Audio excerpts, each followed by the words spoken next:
Hordes of goblins, like a sea tide, were advancing on the defenders, and they had no choice but to accept the fight.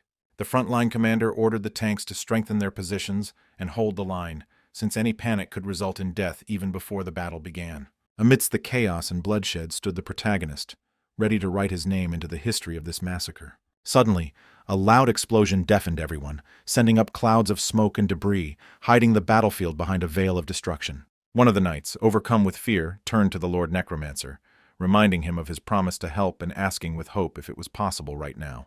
The hero just grinned, replying that since he was here as a mercenary, he would of course do his job. Without further ado, he raised his staff and easily called upon his necromantic powers, tearing apart the veil between the worlds. In response to his call, skeletons emerged from the darkness, each clutching a different weapon in their bony fingers, ready to fight. Now, united with the people, these grim warriors rushed into battle, confronting the enraged goblins that had long ruled these lands. A whisper went around the squad. Could it really be that same necromancer standing before them, who has been talked about as the strongest lately? And how did he end up in this E-rank dungeon? Now it became clear to them why the group's leader had remained so cool. After all, he had hired a truly powerful ally. Listening to their conversations, the hero felt genuine joy, because his necromantic gift, so rare and powerful, was finally receiving the recognition it deserved. In a world where among billions of people only 1,000 could be called necromancers, this profession was truly unique and mysterious. However, his abilities were limited to summoning ordinary skeletons, and now in front of him stood only an E-rank warrior, devoid of any special power. He was well aware of his mediocrity, especially when he heard the fighters around him discussing his skeletons, calling them mediocre in disappointment. Many wondered why he was summoning them at all. Was it really just to demonstrate that even the weakest of the dead were capable of passing this dungeon? In reality, his real name was Dong-hoon, and he was a cursed E-rank necromancer whose fate was inextricably linked to the souls of the dead. He could terrify his enemies with the use of sinister spirits and poisonous spells, but the curse robbed him of all his power, leaving him only skeletons. And sadly, that was why he looked with envy at the ordinary fighters who fought alongside him, possessing much more diverse powers. 10 years ago, when people began to gain unique abilities upon reaching their 20s, his fate was already sealed. Unique abilities were distributed completely randomly. Someone received the gift of a blacksmith or a seamstress, while others had a much more exciting fate. Some were given auxiliary skills, reconnaissance, healing, strengthening allies, and although such abilities seemed non-combat, without them, the groups would not be able to survive. Many people felt dissatisfied because fate distributed gifts indiscriminately, and some were less lucky than they would have liked. However, despite the unfair distribution of power, it was thanks to them that humanity was able to survive the brutal invasion of monsters. Dong-hoon, however, considered himself lucky, because necromancy was a rare and enviable power that many dreamed of. Now his squad was jubilant, happy that the skeletons, despite their mediocrity, had successfully cleared this simple dungeon. But even at this moment, Dong-hoon felt bitterness, because his abilities were limited to the pitiful E-rank skeletons, and with such a gift, he was doomed to wander endlessly through the dungeons. Having completed another cleanup, he approached the group leader and calmly reported that his work for the day was done. The squad leader was pleased, and Dong-hoon himself completed the report as required by the mercenary rules, ending the day. After this, the team headed back, promising each other to meet again at the first opportunity. As he returned, Dong-hoon felt a strange mixture of emotions inside him, sighing deeply with a slight hint of sadness. The thought was spinning in his head about how ridiculous and strange this world was, where his abilities were on the verge of uselessness. Although one could see the positives in this. No one expected great achievements from him, but damn it, was it supposed to be like that? It turns out that fate gave him false hope, and sometimes he thought that it would be better to receive a simple crafting ability without any curses. Even with the title of a necromancer, he earned a measly 40,000 won in just one day of hard work in the dungeon. Remembering his previous part-time job, he realized with bitterness that they paid much more for much less risky work. But despite this, he could not give up necromancy, because it was the only thing he wanted to do, when suddenly his attention was drawn to rumors of some important news. He was intrigued by the conversation about the mysterious Dark Lord, who had recently managed to clear the Moon Rift, and who had become a ranker in just 3 years. This brought South Korea's total to 37 rankers, firmly holding on to second place in the world behind the United States. Isn't that impressive? What was especially astonishing was that this man had reached such a level in record time, not counting the first hunters, which confirmed the incredible power of necromancy. South Korea was proud to have a powerful necromancer among its rankers who could compete with the best fighters in the world. Dong-hoon, upon hearing this news, did not share the general joy and only became more irritated by the injustice of fate. After all, this famous necromancer received his power on the same day as him, but managed to reach incredible heights. One of them turned out to be a cursed necromancer, doomed to summon only weak skeletons, and the other was already standing at the top like a real ranker. Dong-hoon couldn't understand how this was possible, and anger at the injustice of this world boiled inside him. However, once the initial rush of rage had died down a bit, he forced himself to move on without dwelling on these thoughts. He began to realize that perhaps the limits of power were not so fixed, and that much depended on persistence. Even though his abilities are limited, this is no reason to sit back and complain about his fate without trying to change the situation. With this in mind, he decided to step up his training, so he called out his skeletons, ordering them all to appear. Activated skill. Summon skeleton. E rank. Spends up to 10 units of energy to summon a regular skeleton. A maximum of 10 warriors can be summoned. The second effect of the skill allowed him to give each skeleton its own name, and this fact surprised him greatly, because he had never seen anything like this before. It would seem like such a small thing, but suddenly it is a feature that distinguishes his strength from the rest. Although, to be honest, the more he thought about it, the more he realized that he was most likely just deluding himself with empty hopes. After the successful summoning, he greeted his skeletons and even jokingly ordered them to warm up well so as not to strain their tendons. The skeletons obediently fulfilled his request, and he realized that no matter how many times he called them, they were always the same fighters. The first of his subordinates wielded a massive sword, which he fought with inhuman tenacity. The second one used a long spear in battle, which allowed him to keep his opponents at a distance. The third skeleton, unlike the first two, specialized in long-range combat and always carried a reliable bow with him.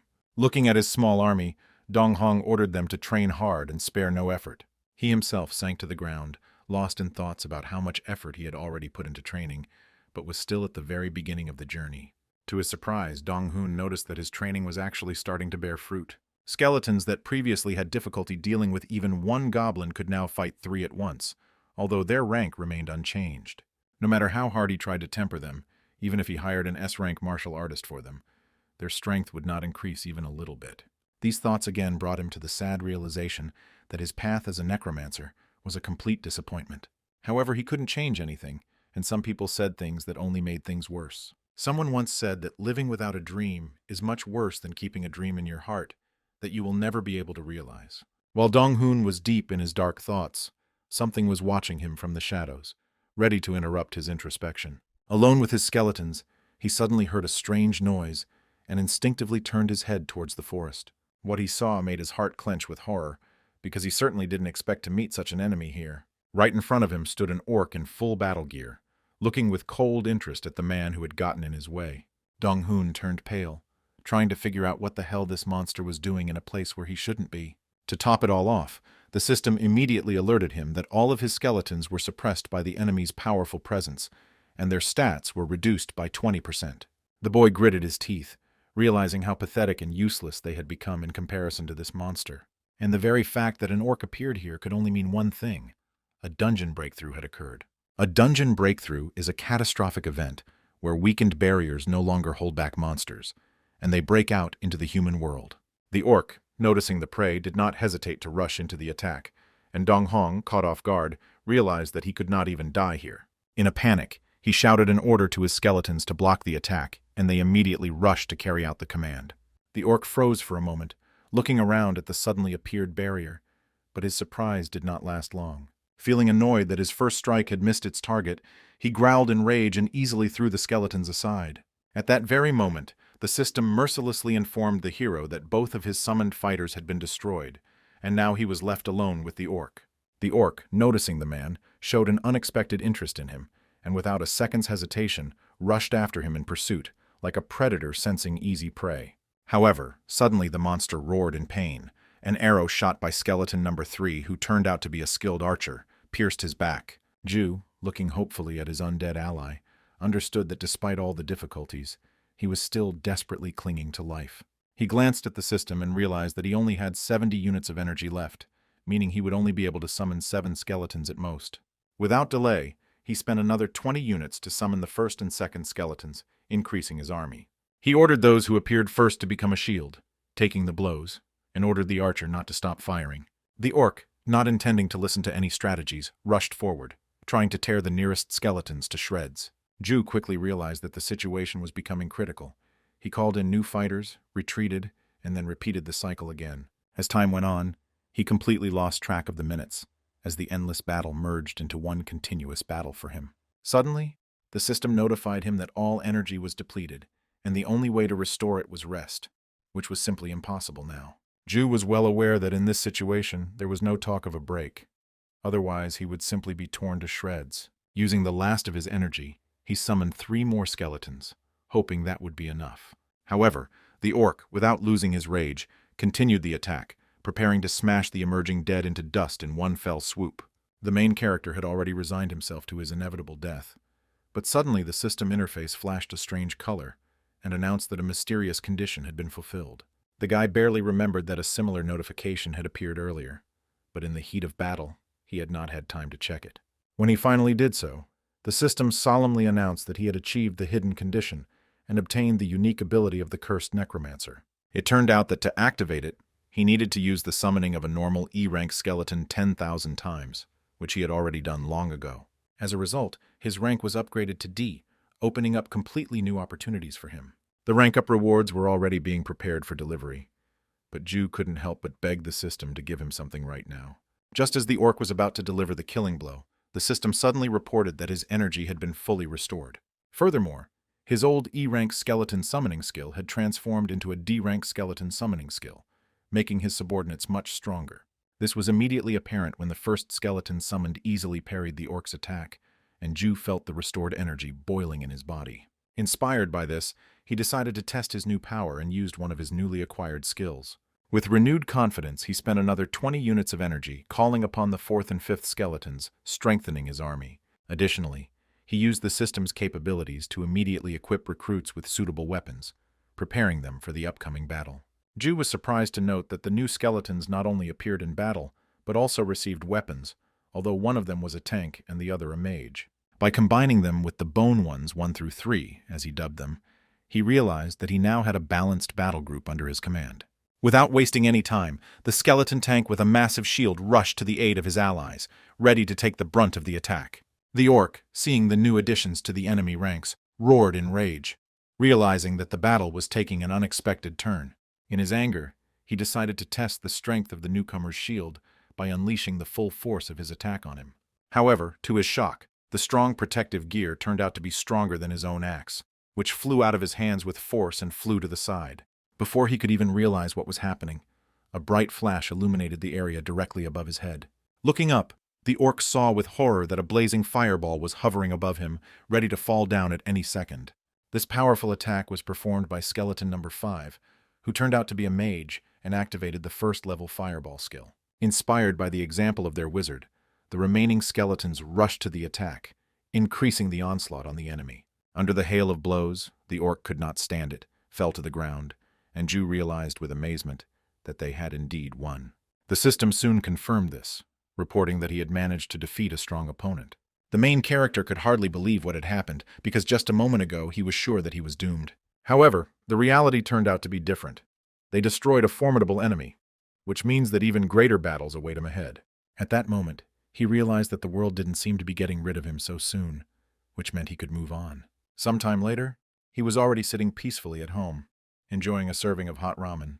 Looking at the system, he was surprised to find that his Summon Normal Skeleton skill had now reached rank D. He didn't even imagine that his abilities could develop, despite the fact that he was limited in the choice of creatures he could summon. However, this suited him just fine, because all the efforts put in were bound to pay off in the end. Of course, he didn't yet know when he would be able to reach at least rank C, but he was already satisfied with his current progress. So he decided it was time to go back to basics and see how far he could go. The strength of the intermediate skeletons was already impressive, and Ju wondered what they would become if they could develop even more. For example, he imagined Bone Number 5 mastering powerful spells and starting to shower enemies with an icy blizzard. Or maybe the 1st and 2nd will turn into masters of the sword and spear, capable of crushing any enemy. Instead of just thinking, he decided to take action. It was time to make these ideas a reality. Returning to work, Ju overheard a conversation in which they discussed how the upcoming case could be quite troublesome, because in addition to the insurance premium, the risk fee would have to be prohibitively high.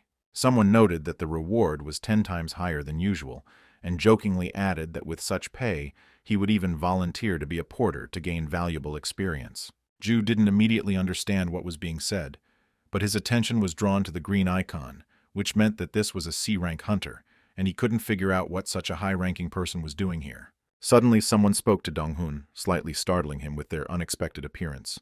The man asked him to come over, saying that he had important news, and upon hearing this, Ju immediately became wary, curious about what kind of information so urgently required his attention. The chieftain asked with an important air if he was familiar with the Parang Guild, the same one founded by the legendary hunter Giparang. Ju answered affirmatively without hesitation, because in his opinion, there was not a single person in Korea who did not know about this prestigious organization created by the famous rentier Giparang, known by the nickname Beautiful Bow. His interlocutor reported that it seemed that the guild was going to explore a new dungeon and was looking for porters, and that they were paying quite generously for this work. By generously, he meant an amount that was 10 times the standard fee, which sounded simply unbelievable. Hearing this, Ju almost choked in surprise, because he had no idea that the stake could be so high. The man confirmed that the information was reliable, because the guild even accepts E-rank hunters, and all other offers were just trash compared to this one. Ju thought for a moment, then replied that he would first like to study the information about the dungeon itself in more detail. The worker explained that this was a newly opened dungeon, and it had already proven to be quite a difficult challenge. It turned out that as many as 5 teams tried to pass it, but none of them succeeded, which immediately alerted Ju. In addition, it was announced that the rank of the dungeon has not yet been determined, and this is probably the reason for all the failures. All the previous groups that went to investigate were made up of newbies, but now the situation will change with the intervention of the famous guild Parang. Given their level, it seemed like everything should go smoothly now that Ju, being just a porter, wouldn't even have to fight monsters. Essentially, his job was just to do his job and get paid for it. It sounded simple enough. However, something inside him told him that there was some kind of catch here, and this catch intrigued him madly. Apparently, the tenfold reward was not generosity, but a kind of compensation for the high risk in this mysterious dungeon. If he was honest with himself, after yesterday's skirmish with the orc, he was mentally exhausted and needed rest. But even despite the fatigue, the offer sounded damn tempting because, as the Dark Lord himself said in his interview, if someone wants to quickly increase their rank, they need to go to dungeons above their level, because there is simply no other way. Of course, as your rank increases, so do the risks, but along with that, new opportunities and more valuable rewards appear. After weighing all the pros and cons, Ju firmly declared that he accepted the offer, to which his boss smiled broadly and praised him for making a damn good decision, because such chances cannot be missed.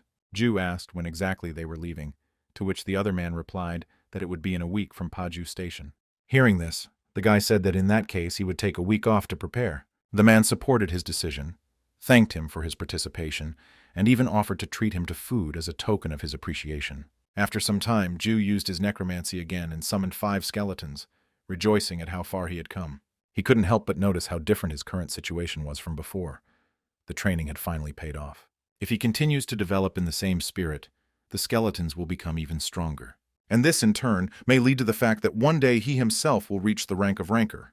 After thinking for a moment, he ordered his subordinates to take up positions, wanting to test the capabilities of the D-rank skeleton. And so the swordsman, who had previously had difficulty dealing with the goblins, now easily cut through the massive wooden block. His comrade with a spear was not far behind either. He pierced the wooden board as if it were made of paper. However, the most impressive was skeleton number 3, which pierced several trees with one shot of its arrow. Seeing the success of his subordinates, Ju couldn't help but be surprised. Their strength had really increased. They were almost reaching the next rank. Of course, he understood that they had not become omnipotent, but he did not even expect that the progress would be so significant. Now he had to change his training equipment, because the wooden dummies no longer presented any difficulty for them. However, this fact caused him mixed feelings, because it meant that he would have to spend even more money on new equipment. But at the same time, there was no need to be upset. The main thing was that the skeletons became stronger. The real problem was within himself. What could he do if suddenly the enemy decided to attack not the skeletons, but him? In that case, it wouldn't matter how strong his subordinates were if he himself was defeated. Suddenly, something strange appeared in front of Ju. He noticed that the skeleton wizard was heading towards him, holding a spear in his hands. He came closer and suddenly extended a weapon in his direction. Ju froze, not understanding what was happening, and even tensed up a little, becoming wary.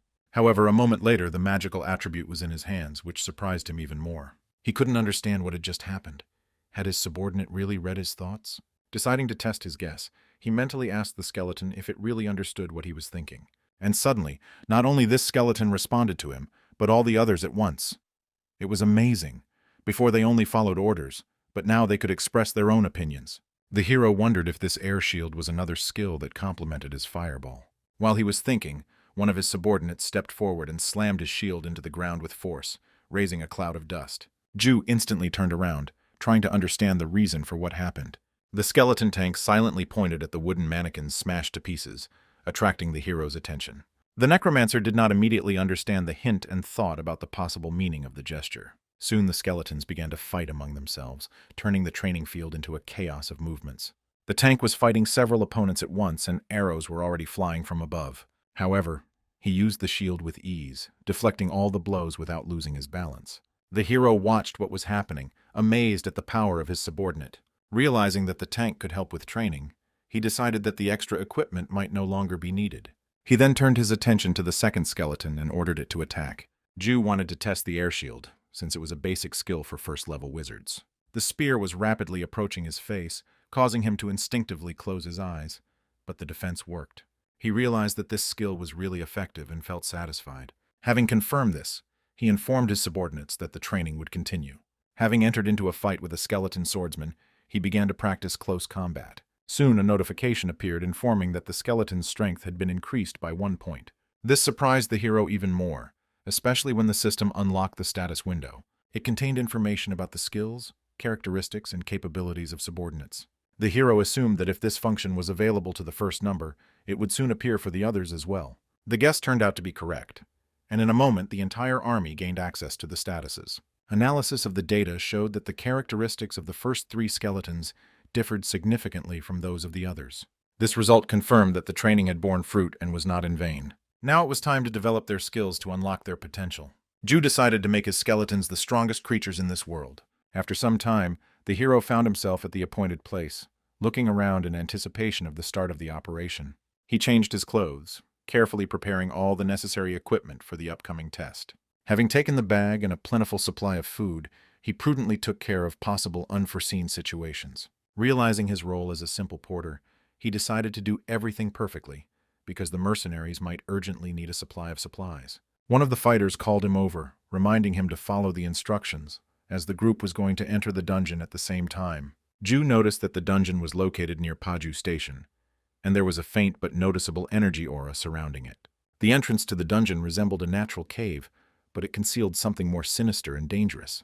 There was a sense of tension among the assembled people, indicating the high level of complexity of this place. One of them mentioned that the more saturated the color of the aura at the entrance, the more dangerous its interior. Despite their concerns, some were talking about the imminent completion of the mission and dreaming of enjoying some hot soju soup as soon as possible. Ju was amazed at their carelessness. Were they really so confident in their safety just because they belonged to a large guild? The idea of such a frivolous approach seemed absurd to him, and even made him a little angry. There were countless dungeons in this world, and along with them, thousands of hunters who disappeared forever. A huge number of victims and tragedies remained in the shadow of the glory of the powerful rankers. However, the hero was not going to retreat and made a firm decision to go this way to the end. He knew he was putting his life on the line, but he was willing to take the risk for his future. Suddenly, he heard a female voice unexpectedly addressing him with an apology. Turning towards the sound, he looked around in surprise, but found no one nearby. The stranger continued to speak, mentioning that she felt D-level energy in him, although the plate indicated E rank. Her words intrigued the hero, making him wonder what the reason for this discrepancy was. Besides, since he's just a porter, it becomes even more interesting to know who this mysterious guy really is. The hero was quite surprised, and embarrassedly apologizing, asked a counter-question about the identity of the stranger. The girl, surprised, reminded him that she had asked the question first, and asked why he had hidden Parang's abilities, and agreed to the role of an ordinary porter. The hero realized that there must have been a misunderstanding, but was amazed at how she was able to notice such minor details. However, considering that their guild had plenty of A-rank hunters, what difference did it make who he was? The girl did not stop, closely studying his face, and suspected that he might be a spy trained in acting. She noticed that he was too casual about Parang's intelligence capabilities, and probably did not expect his identity to be quickly revealed. After these pathetic words, The stranger finally came out of the shadows, and the hero was able to see her. However, what he saw stunned him even more, because the gold plate on her belt indicated that she was of S rank or even higher. This could only mean one thing.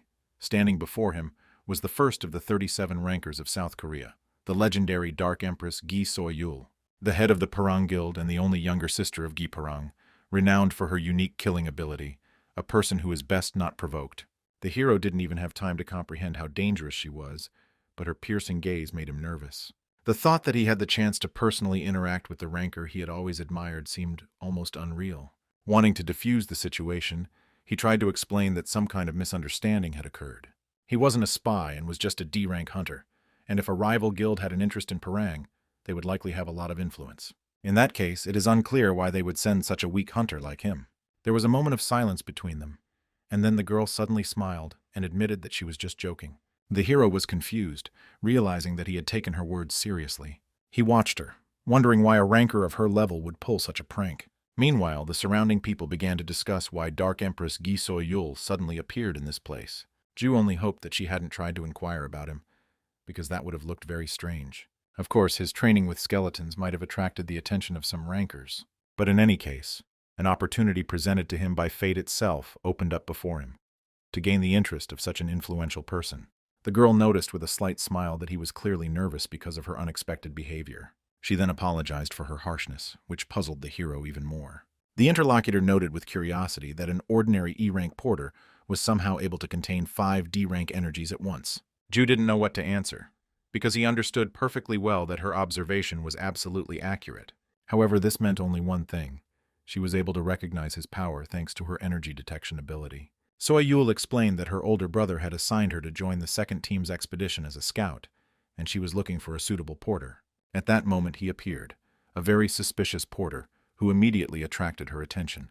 After a short talk about reconnaissance, she suddenly offered him to join voluntarily, warning that it could be a little dangerous. With such a skill set, he clearly surpasses all other porters in capabilities. However, he doesn't give the impression of being the kind of person who would get scared and just run away. Ju tensed up and carefully asked if she really thought so.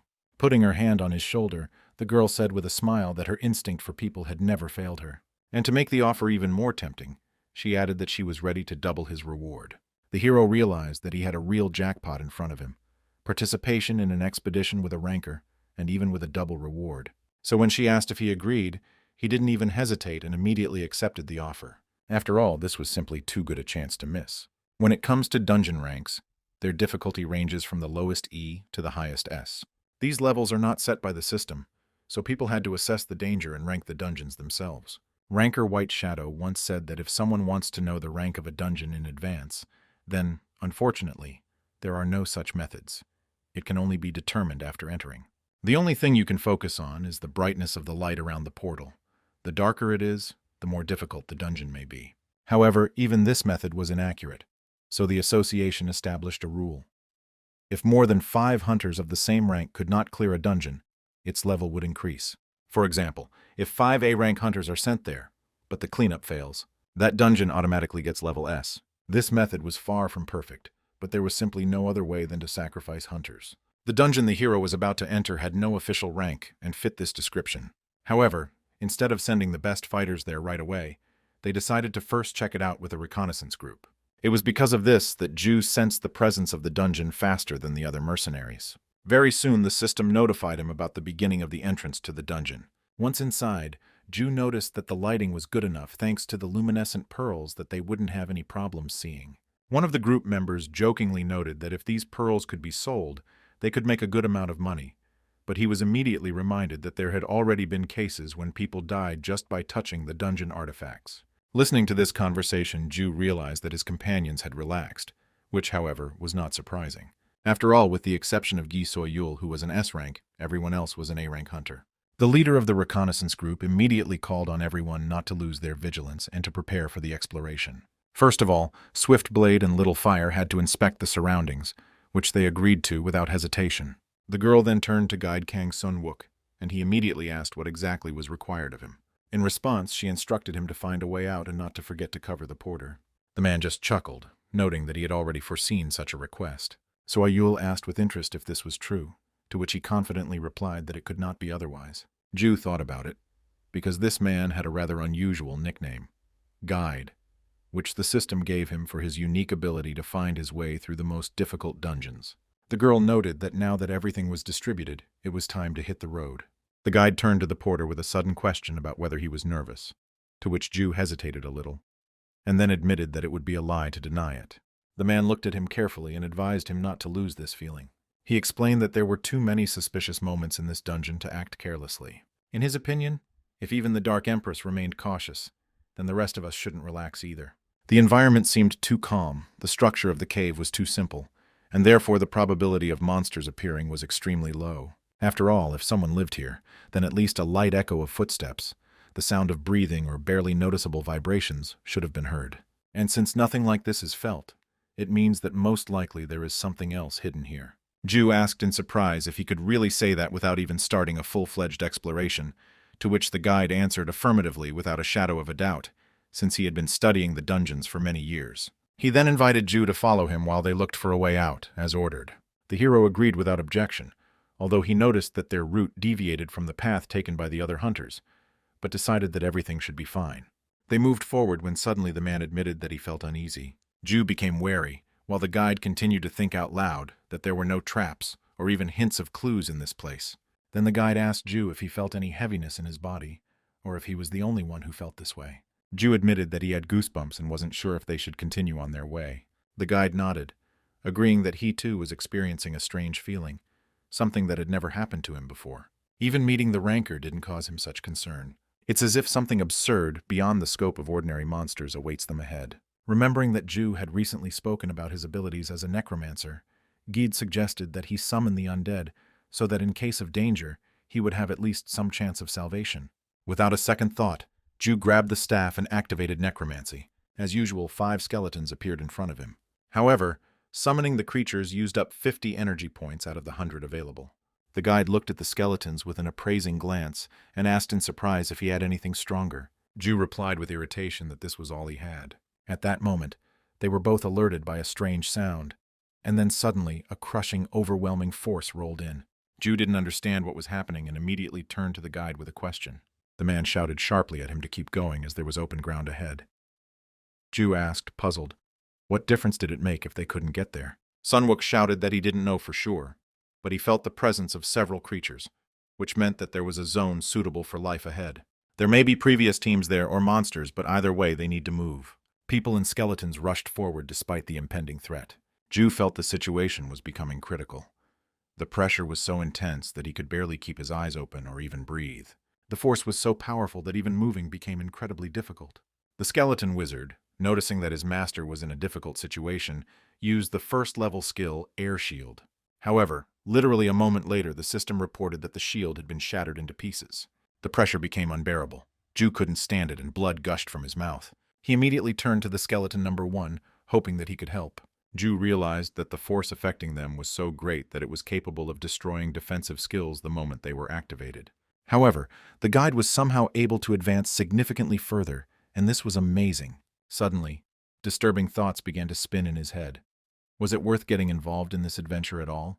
If the dungeon recently discovered in Paju turned out to be a trap of super high difficulty, even for rankers, this place would be a serious test. And he, an ordinary guy, just wanted to live, not play deadly games. To reach the highest level among hunters, he would first have to at least stay alive, and only then think about great feats. Suddenly, the space around them began to tremble strangely, and the system announced that he had entered a certain zone and had now reached the stage of an elderly man with snow-white hair, radiating an icy resentment. Ju was taken aback. What nonsense! Since when does the system allow such ridiculous formulations? And what does an elderly man with a grudge even mean? He reread the system message and realized that it was not about him, but about an enemy whose resentment was so deep that even his hair was covered in icy frost. So the only way forward was to enter the hall and defeat the old man, whose anger froze the air around him. Now everything fell into place. This mysterious white-haired man is none other than the boss of the dungeon, and a serious test lies ahead. As Ju pondered, torn between doubt and determination, his attention was drawn to a strange voice coming from a dark corner. It turned out that they were the long-lost hunters, and they were asking with undisguised joy whether the rescue team had finally arrived. The protagonist frowned, realizing that these people were probably trying to escape a deadly trap, but were stuck here in despair. However, upon seeing the purple badge on the guide, they suddenly froze in awe, realizing that they were facing a high-ranking hunter. To top it all off, there were ancient skeletons lying around everywhere, meaning there might be a necromancer lurking nearby, which would make the situation even more dangerous. The hunters begged for help, asking for at least a little food and water, because thirst and hunger were slowly killing them even faster than the dungeon itself. Then the man, who remained cool in the midst of the general chaos, nodded and ordered that the food be distributed first. The dead do not eat, but the living can still get out. Ju felt a strange sense of guilt. He had run away to save himself, but these people remained here, trapped in their fear. However, he quickly pushed away his doubts, reminding himself that this was the reality of the dungeons. Only the one who acts first survives. Soon the surviving hunters received food and greedily pounced on it, like animals that had finally escaped from hungry captivity. Watching their greedy gulps, Ju thought with grim certainty that just one wrong decision and he could be in their place. The ranger, noticing their frantic haste, frowned and advised them to eat more slowly so as not to harm themselves even more. Then he asked the key question. Can they explain what actually happened in this place? And what is the nature of the dungeon? One of the hunters, who seemed the most collected, stood up and declared that he would speak on behalf of their entire surviving group. As it turned out, he was a B-rank hunter, meaning he was the strongest among those who managed to survive. According to him, this dungeon is not just difficult. It is a real curse because in all his years of hunting he has never encountered anything like this. The interlocutor was surprised, asking again what made this place so strange, and in response the hunter only grinned darkly, spreading his hands. Just look for yourself. There is no exit here. It can be said that from the very beginning, no matter which way they go, this damned cave will lead them to this door. It is likely that it serves as the very key that will open the way to the boss of this sinister dungeon. The people stuck here were enveloped in a strange aura, preventing them from even getting close to the exit. Ultimately, they were left with only one option, to take a risk and challenge what was hidden behind the massive door. However, the difficulty of the test was so insane that it seemed impossible for anyone in their right mind to overcome it. The legendary old man with gray hair, filled with resentment, was like a living curse, and no one who encountered him could defeat him. For low or even mid-ranked hunters, this fight was akin to a baby trying to defeat an ancient dragon. However, if an A-rank hunter were to stand against him, the outcome might be completely different, so one of the people hopefully asked Guide if he could pull them out of this nightmare. In response, the guide only looked at him intently, but did not say a word, leaving them in tense anticipation. The group of survivors asked for a minute to think. If the boss is really as strong as they say, then how did they manage to stay alive? The interlocutor nodded thoughtfully and replied that this question was indeed interesting. After all, oddly enough, the old man does not kill anyone. Instead, he seemed to be conducting some sort of selection process, putting everyone to the test, which immediately intrigued Ju. One of the survivors confirmed that no one knows the exact details, because they were simply beaten half to death. Then the old man just clicked his tongue in disdain, throwing out the phrase, "This one is no good," and continued his strange ritual. And the most unexpected thing was that after that he simply threw them back without even trying to finish them off. Ju was shocked again. Could there be a boss that doesn't kill? And what kind of dungeon is this? The hunter, speaking on behalf of the group, added thoughtfully that perhaps the answer lay in the old man himself. After all, he remained human. This was the first time that the dungeon boss was not a monster or a demon, but an ordinary mortal, albeit with frightening power. This fact was unsettling, and Ju couldn't help but wonder how this was even possible. Either way, they had to open that door and complete the test if they wanted to find a way out. However, he was in no hurry to trust Kang Sung-wook, because he was a hunter with a specialization as a guide, which meant he could be hiding something important. Now he faced the main dilemma, how to proceed further and who he could rely on in this situation. But before he could come to any conclusion, his thoughts were interrupted by the appearance of Soy Yul, who had arrived here along with Hua Chun. The girl was quickly explained the current situation, and having heard everything, she nodded silently, quickly assessing the situation. Then, after gathering her thoughts, Soy Yul confidently declared that they should enter right now, because judging from their aura, the survivors were neither doppelgangers nor an illusory trap. Soy Yul was worried about the powerful aura that enveloped this place, but sitting idly by was simply unacceptable. Hearing her confident words, the survivors breathed a sigh of relief, because now their salvation was almost guaranteed. After all, a huntress from the Parang Guild stood before them. The Dark Empress merely nodded and ordered the porter and the survivors to remain here while she took care of the dungeon. Ju thought about it. The difference between S and A ranks seemed simply colossal, as if there was an impassable chasm between them. Moreover, Soy Yul was among the top 1,000 rankers in the world, and this spoke for itself. The girl did not waste time on conversations and commanded everyone to get ready, as they were going inside immediately. With these words, she confidently opened the massive door, behind which something unknown was hidden. Not much time passed, and Ju, as usual, sat waiting for the results, hoping for the strength of high-ranking hunters. But suddenly the silence was broken by some strange screams coming from behind the door. As it turned out, several hunters who entered with Soy Yul were simply thrown out of the boss's room like useless rag dolls. But the most shocking thing was that the girl herself soon followed them, flying out with a roar. Her wounded body and tattered clothes made it clear that the battle had been far more brutal than anyone could have imagined. Ju, watching this chaos, was stunned and could not understand what the hell was going on here. If he understood correctly, less than 10 minutes had passed since their entry, and they were already out of action. It was simply impossible to believe that an S-Class ranker was so quickly defeated and thrown back as if it were an insignificant obstacle. The Dark Empress was seething with anger, unable to accept the fact that she too had proven to be unsuitable for the boss, and she turned to the porter in a rage. Ju flinched slightly at her sharp tone, but immediately asked what exactly was required of him. She didn't hesitate to order him to take out the top-tier potion from his bag, because she had no intention of giving up. The guy was taken aback. Was she seriously planning to go back there after she was beaten so badly? As he handed her the bottle of elixir, he couldn't help but ask if she was sure of her actions, to which Soy Yul calmly replied, "The survivors were telling the truth. The old man doesn't kill, he just beats." These words only increased his bewilderment, but the girl added that now, on the contrary, she was full of determination. "If I go to him again, he has to let me know whether I'm right for him or not," she said with genuine conviction. Ju frowned. The term suitable sounded more like an expression that masters used when looking for a worthy disciple. In that case, perhaps the reason for the old man's dissatisfaction was that he simply did not find worthy talent among the applicants. Without a moment's hesitation, Soy Yul drank the potion in one gulp. Her wounds began to heal, and without turning around, she stepped back into the darkness of the boss's room. It was at this moment that Giso Yu's endless ordeal began, turning into a real nightmare. Time after time, she would enter the boss's room and then return beaten, as if she had been sent to a brutal training session without end.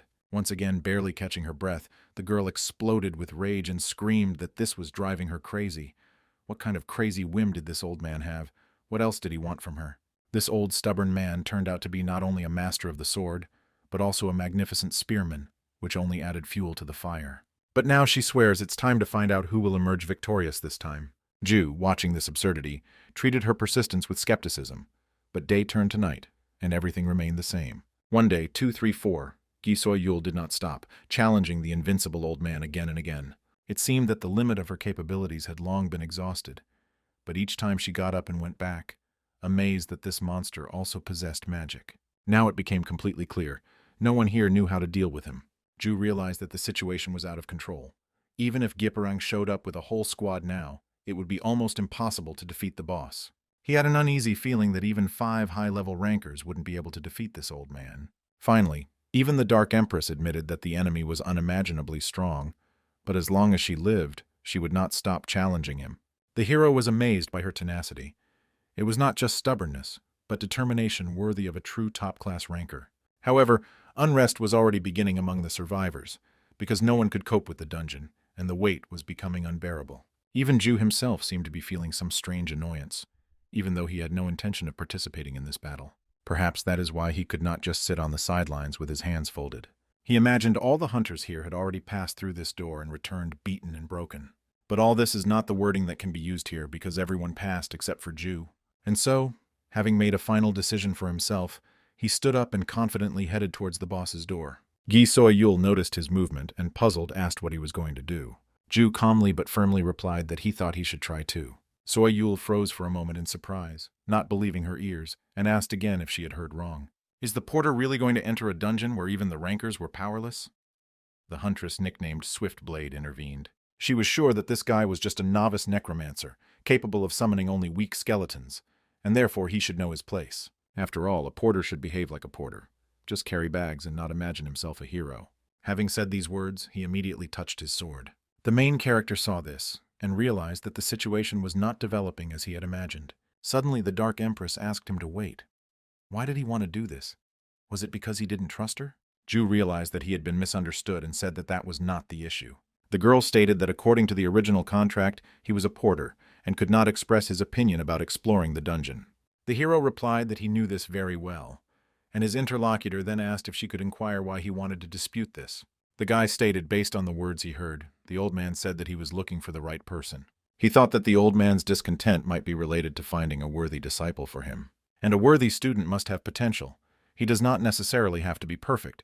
In other words, it does not mean the current level of skill. So Ayul noticed. So he was now saying that he wanted to make the old man his teacher and not defeat him. The guy added that this could be the hidden condition. Speaking of hidden conditions, sometimes there are alternative ways to get through dungeons. The Dark Empress noticed, let's say he lied, but how she was going to become his student.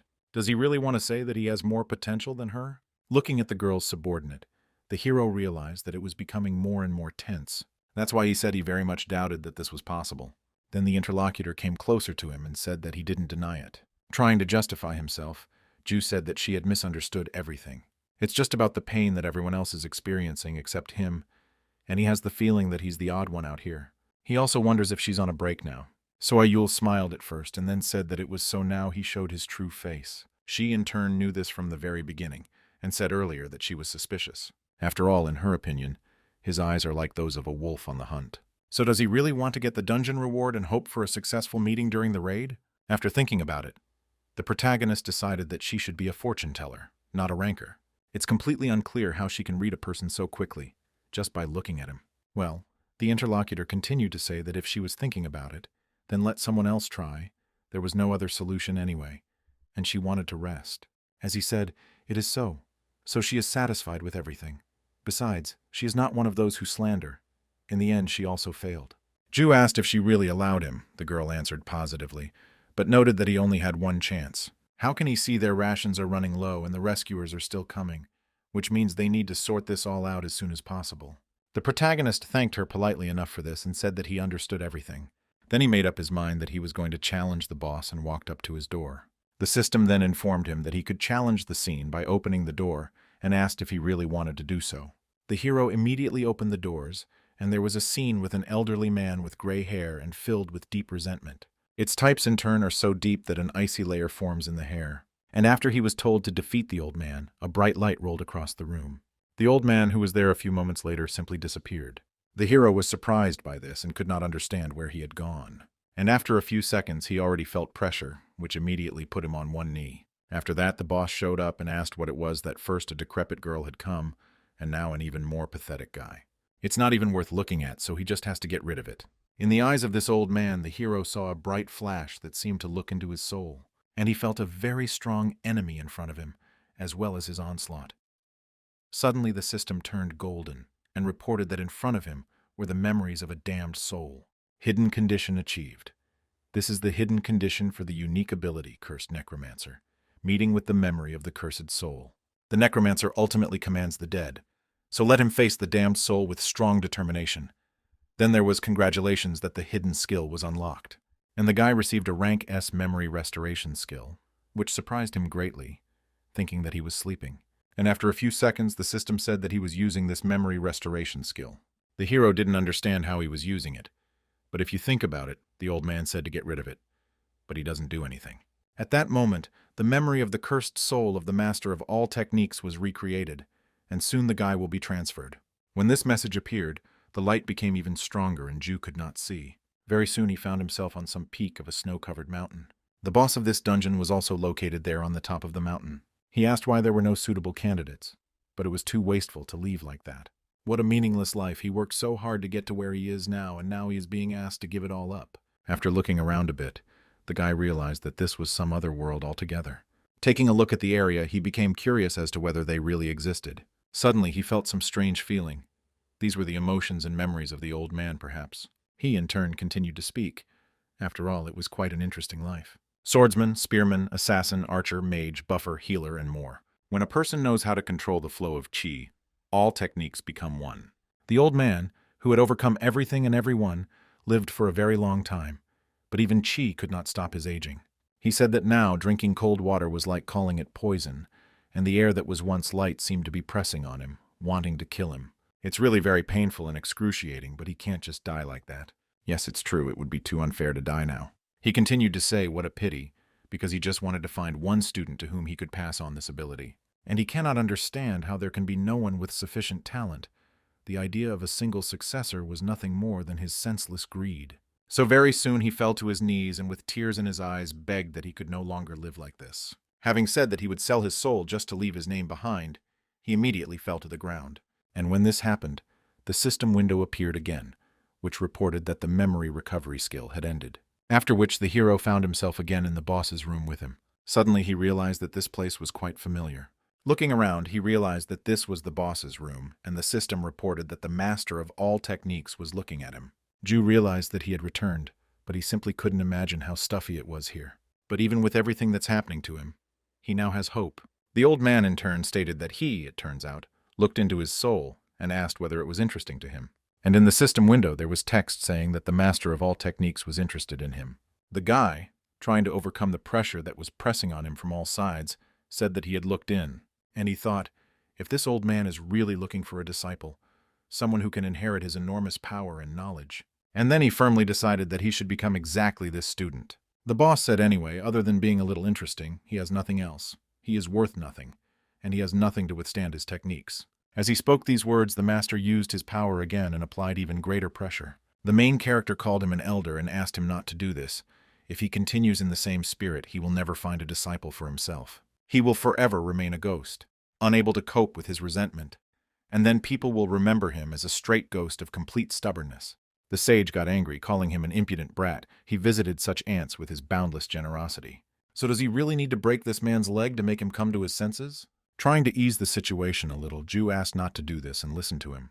It turns out that the master has mastered all the techniques, and the people of this world try to master at least one in their entire lives. The interlocutor noted that this was simply impossible, because the world is huge, and time is eternal. There will surely be another genius like him. Then the guy asked to remember the woman who came a little earlier. Could he believe that she was one of the strongest in this world? The old man was very surprised by this. Ju thought that considering that a ranker like Giso Yu was his final goal, the old man's reaction hurt him. But in any case, if you look at him now, he definitely took the bait. Suddenly the sage shouted, "This is impossible! How can she be one of the strongest with such skill? Most likely he is just trying to deceive him." The hero immediately asked him to look into his eyes to see if they looked like the eyes of a dishonest person. He knows that it's easy enough to tell if he's lying just by looking into his eyes. The old man didn't even have to look long to understand everything, and he said that he was telling the truth. But it was a great pity. Then Ju added, "If no one meets his standards, how about using him?" The interlocutor did not quite understand what was being discussed and how to use it. And the hero said that he should pass on his abilities to him. The sage did not understand whether he should really take him as a student. He considered him impudent, but now he also turned out to be shameless. It would be better to teach trash than him. The guy immediately stated that he was not asking to be taught specifically by him. Then he immediately reached for the system window and hoped that he would not make a mistake. After which, using his own power of necromancy, he summoned ordinary D-rank skeletons, stating that if the old man really was an elder, then he was sure he would be able to see their potential. The boss was very surprised when he saw the technique used in front of him, and the hero wondered if evolving skeletons didn't have unlimited potential. And with such potential, each of them has their own unique abilities, so it will even be easier for him to teach them. And even as he thought, he wants one heir, so there is no need to worry. After all, even if they all evolve, the guy will be the only one who will inherit all of this, which is why I asked what he thought about it. They don't feel pain, so they will have more endurance than anyone, and will be more ready for challenges than anyone because they are fearless. The elder, looking closely at the skeletons, thought for a while, and then he simply turned around and headed in an unknown direction. The guy thought that his strategy had not worked and did not know what to do next. At that moment, the boss stated that it was quite funny and ironic that the successor he was looking for was not a human, but an undead. Their potential is truly enormous. They must have been exceptional warriors in life, and he always wanted to have such disciples. It's a pity that they are now dead. In addition to all this, it may be difficult to teach more than one, but he still agrees and believes that he must make some kind of compromise. And after these words, the system reported that he had fulfilled a hidden condition for the scene of an elderly man with white hair, full and deep resentment. The elder said that he would trust his words and believe the determination in his eyes, but he needed to promise something. No matter what trials befall him, he will inherit everything, he will own something. And in that case, He will leave a trace of it somewhere in this mortal world. The system window reported the condition of his recognition, if he wants to be called by a transcendent from another world. A master of all techniques, he must reach a certain level.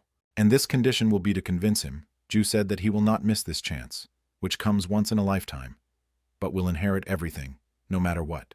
The old man was delighted, and a congratulation appeared in the system window, saying that he had cleared the stage of an elderly man with white hair, full of deep resentment. And the next time the guy opened his eyes, he found himself in a hospital bed. As soon as he did this, he heard a female voice saying that he had finally woken up. The heroes couldn't understand who it was, so he immediately stood up and asked who was there. To his surprise, he saw Giso Yu, who was wearing a service suit. The first thing that came to mind was the thought that he was in a hospital. The girl asked to introduce herself again. She is Giso Yu, guildmaster of the Parang Guild. She is also better known by her pseudonym, the Dark Empress. Ju knew all this perfectly well, but it was unclear what she was doing in his hospital room. He doesn't even remember what happened after clearing the dungeon. He probably lost consciousness. The interviewee said that she was really surprised. To be honest, she thought that the boss was impenetrable. But who would have thought that the gentleman porter would be the one to clean it up? This tone of conversation, in turn, did not please the guy at all and frightened him. That's why he asked why she was looking at him like that. The girl continued doing this without saying anything, and the hero said that he was interested in why the deputy guildmaster of one of the largest guilds came to him. The Dark Empress came closer and asked if it wasn't obvious, because she was curious too. How exactly did he get through this absurd dungeon, and what reward did he receive for it? On top of all this, did he really become the old man's disciple and so on? Ju understood her questions were justified. The dungeon belonged to her, and he was given only one opportunity. From her point of view, he is just a random guy who stole her achievement, and a more cruel ranker might have already beheaded him for stealing his loot. The hero did not answer for a long time, so the girl asked what the porter was thinking about so deeply. Then Ju asked, before answering her questions, if she could tell him what the news was saying about this dungeon exploration. Soyul understood what he was worried about. She didn't need it. They reported that the advance party of the Parang Guild had successfully cleared the dungeon, and they forced all the survivors to sign non-disclosure agreements. The hero rejoiced and wondered if this meant that the public did not know that it was he who cleared the dungeon. So he bowed down and thanked the Dark Empress for caring for him. The girl stated that he seemed older than he was. Most hunters would kill for the opportunity to brag about their achievements to the whole world. The hero said that for him, safety is still above all else. The interlocutor noted that in that case there was no need to thank her. For the Parang Guild, this was also a source of pride. Would anyone believe that the porter who became the main hero of the expedition was an E-rank mercenary and not a ranker? It became clear to Ju, so they keep it a secret because it embarrasses them, and if he reveals the truth to the world, he can be dealt with quietly. So he turned to the girl and she asked him what he wanted. He asked how long he had been unconscious, and was told that 3 days had passed since they had left the dungeon, so it was about the same amount of time. The guy realized that it was really bad because he had been unconscious for a long time, but he had a lucky opportunity thanks to Giso Yu. But it is not worth chatting about awards. It can put him in danger, therefore, he said. He really appreciates what she thinks about him. To be honest, he himself does not know yet. He has not even figured out the awards. Therefore, it will take a little time to answer the questions properly. He also asked him not to worry that he would escape, because he knew that no hunter in this world could hide from the eyes of the Dark Empress. Analyzing the situation, the girl looked at him for a moment, and then she agreed and said that she appreciated it and would come back when he sorted everything out. After the guy thanked us, she slammed the door behind her and left. At that moment, Ju could finally relax and did it. At the same time, I thought that life lately had been simply exciting, talking about waking up after 3 days and meeting a ranker in a strange dungeon to boot. On top of all this, he may end up on the wrong side of Parang if he's not careful, but at the same time he will be able to build a good relationship with him. At that moment, a system window appeared and announced that he was checking his awards. The guy realized that he had fainted and did not even have time to check his awards. Therefore, he started doing it now, the first to congratulate him on the fact that his energy had permanently increased by 20, and he also received the skill of learning all S-rank techniques. Therefore, he had 3 skills: summoning a skeleton, restoring memory, and learning all techniques. Having looked at everything that appeared to him, the hero was very happy. He thought, so, even though his veterans were so obsessed with dungeons, he became interested in what this restoration of memory about reading the dead seemed like a hidden skill. Ju was indeed glad that he was able to read the old man's memories thanks to this skill, but he couldn't say that he was impressed. But in any case, he is sure that someday he will find a worthy use for it, Then he began to understand how to teach all the techniques. There were several effects, and the first was to spend 20 energy to summon the master of all techniques. He cannot use physical force in this world, and can only transmit his knowledge. Also, the duration of this skill is 24 hours, and only the user of the skill can see the master of all techniques. Having figured it out completely, the hero immediately stood up and got ready to train. After a short period of time, he was already at the training ground with his things. Well, of course, the first thing he did was apply the skill of teaching all the techniques. This created a bright flash, exactly the same as the one the dungeon boss had. Of course, an old man appeared from it, who called the guy a brat and said that he had called him just in time. The guy in turn was very happy when he saw him, but for this he immediately received a blow to the head and a new nickname comes. The master shouted after promising that he would inherit everything. Why did he only summon him now? If he really is that lazy, then he simply won't be able to stand it. Ju asked not to get excited, because he called him as soon as he came to his senses. And meanwhile, I thought about whether this old man was capable of physically influencing this world, so it was unclear how he hit him. The master said, as expected, he still had a long way to go, because his facial expression was very easy to read. It turns out that they are mentally connected, so let him tell him whether he should have difficulty hurting him or not. In any case, since he had called, he should start immediately, because they didn't have time, and the guy had to agree. Then he asked if he understood correctly that he simply had to summon skeletons, and his interlocutor stated that this was not the case. There was simply no need for this. After all, first it is necessary to decide what he will study today. He understands perfectly well the talent of these 10, but the main problem still lies in the guy. And the main character didn't understand why the main problem was him, or whether the old man was trying to teach him. Soon the teacher asked him if he knew why he was called the master of all techniques. It turns out that he got this nickname after learning and refining countless talents.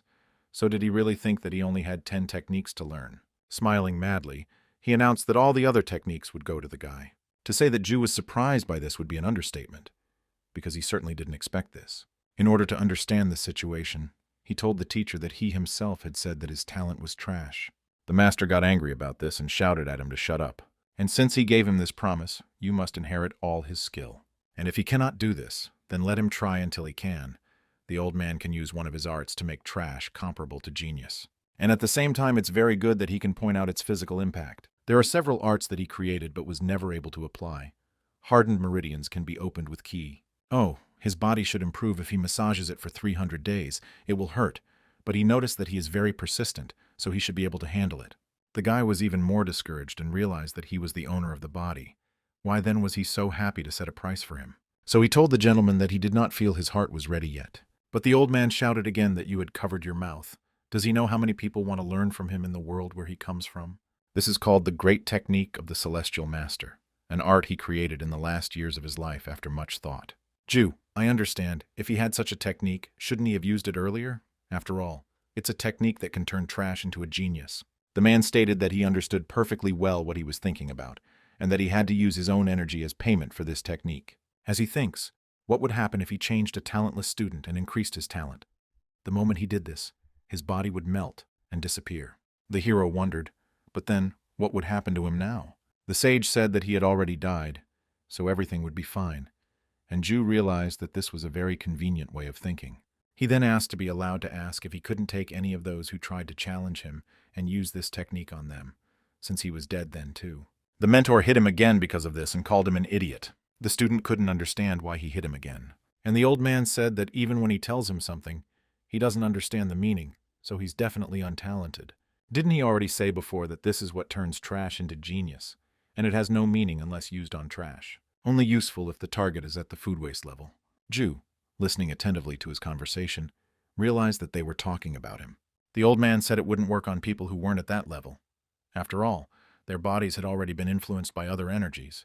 Compared to them, the guy's body is very pure and also weak, although he has the ability to summon the dead, but it did not change the body. Moreover, this is only the second way, after all. The born genius is more impressive than the created. Initially, he was going to find a more impressive prospect than him. It became clear to Ju that the old man's words were harsh towards him, but not without meaning. Then I thought, what if it's not just about the skeletons, but that he too can become stronger? That would be exactly like killing 2 birds with 1 stone. Finally, the sage asked him if he was ready. The guy, without a second's hesitation, said that he was ready. A short time after the training began, he was already screaming. In terrible pain, he begged to wait at least a minute. The elder did not want to stop and continued to do this and asked why he was shouting, since he had not even started yet. The guy thought, should he really endure all this? If he wants to become a ranker, then he should endure this too. But the teacher's words that this was only the beginning still frightened him greatly. And he in turn noted that, as he said, the guy is persistent, so this is good, and he will increase the pace. Ju begged himself and his body to endure all of this. And soon a system notification appeared, which informed him that he had received the skill of pain resistance, and this skill had the potential for further development. At that very moment, the mentor made his own final blow, which was very powerful, and the guy's body, almost without strength, immediately fell to the ground. The old man said that this was all for the great technology. He had done an excellent job. Even though he was trash, he was able to withstand a lot. He, in turn, has the desire to become stronger, as well as the willpower and perseverance to endure all this. So the sage was still glad that not all was lost. The hero gathered his strength, and Yu asked if they were finished for the day. And the interlocutor could not understand what he was talking about, because they still had 30 minutes left. So he lifted the student up and told him to get up. Did he really think that today he would only enjoy the massage? And pointing to the skeletons, he asked if life was not waiting for him. Ju had no choice but to agree to this, and in the end, he thought that he wanted to die. The master said that the basis of all professions is physical strength. It seems that these skeletons can build up physical strength even without muscles. But if that is the case, then it should start with correct posture, which is the riding posture that he used often throughout his life. The human body's muscles are concentrated in the lower body, so a strong foundation is key to developing strength and stability. The hero thought that he had just beaten the crap out of him, and was now forcing him to stand in this pose. The master noticed that, as he had said, the boy had no talent. However, if he has one thing, it is definitely tenacity. Besides, the master shouldn't be weaker than the creatures he summoned. The boy knew that. That's why he was trying his best to endure it. After all, his muscles are already torn and can't even recover. In that case, it's unclear what the point of these trainings is. It's just some kind of torture. After a short period of time, Ju collapsed to the ground, exhausted. And the teacher announced that training was over for today, but he ordered the guy to do this every morning. Otherwise, he shouldn't even think about calling him. The hero reluctantly agreed, and the system reported that the skill for learning all techniques had expired. There was also a message that the new one could only be used after 24 hours, and the master of all techniques was also recalled. The skeletons lined up next to the guy and looked at him. The hero turned to the first number, and he looked at him attentively, and the gentleman asked if he could carry him, because at that moment he couldn't even walk. Very soon he returned to work, and was immediately met by an acquaintance. It was the man who had given him the recent task. He said that the guy was finally here, and that he should come to him quickly. Pointing at a few guys, he asked if he recognized them. They were one of the teams that survived in the last dungeon. Ju looked at them carefully and realized that he really did remember them.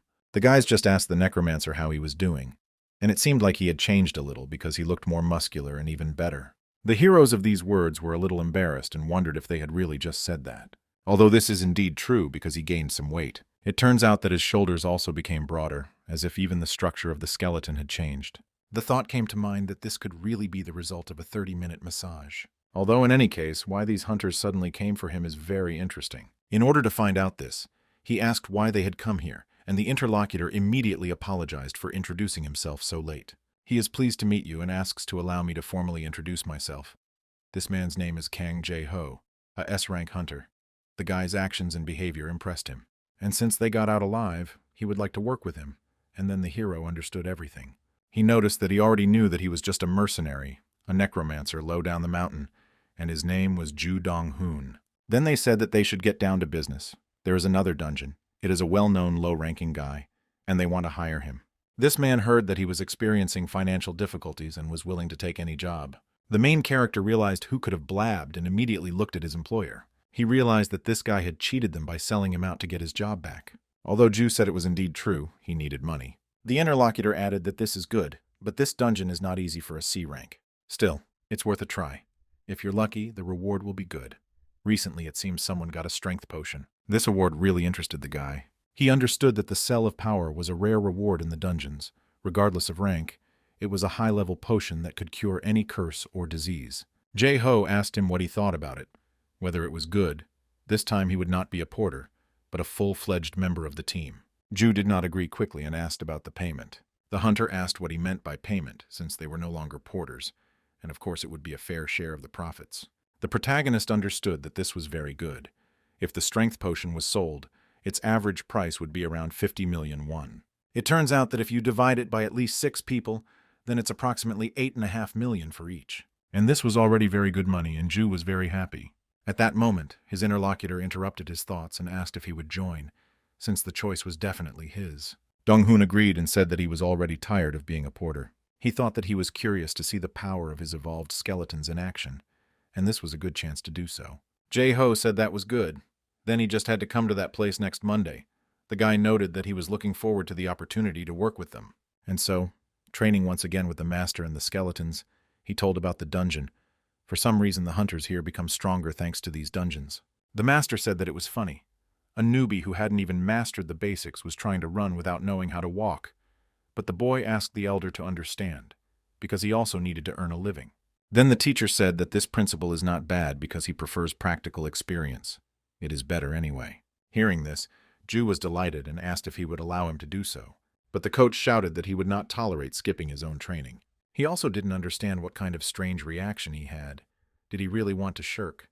And he knew that he could call him to the dungeon. The guy wanted to say something else, but he shouted that there was no time left and the massage needed to start.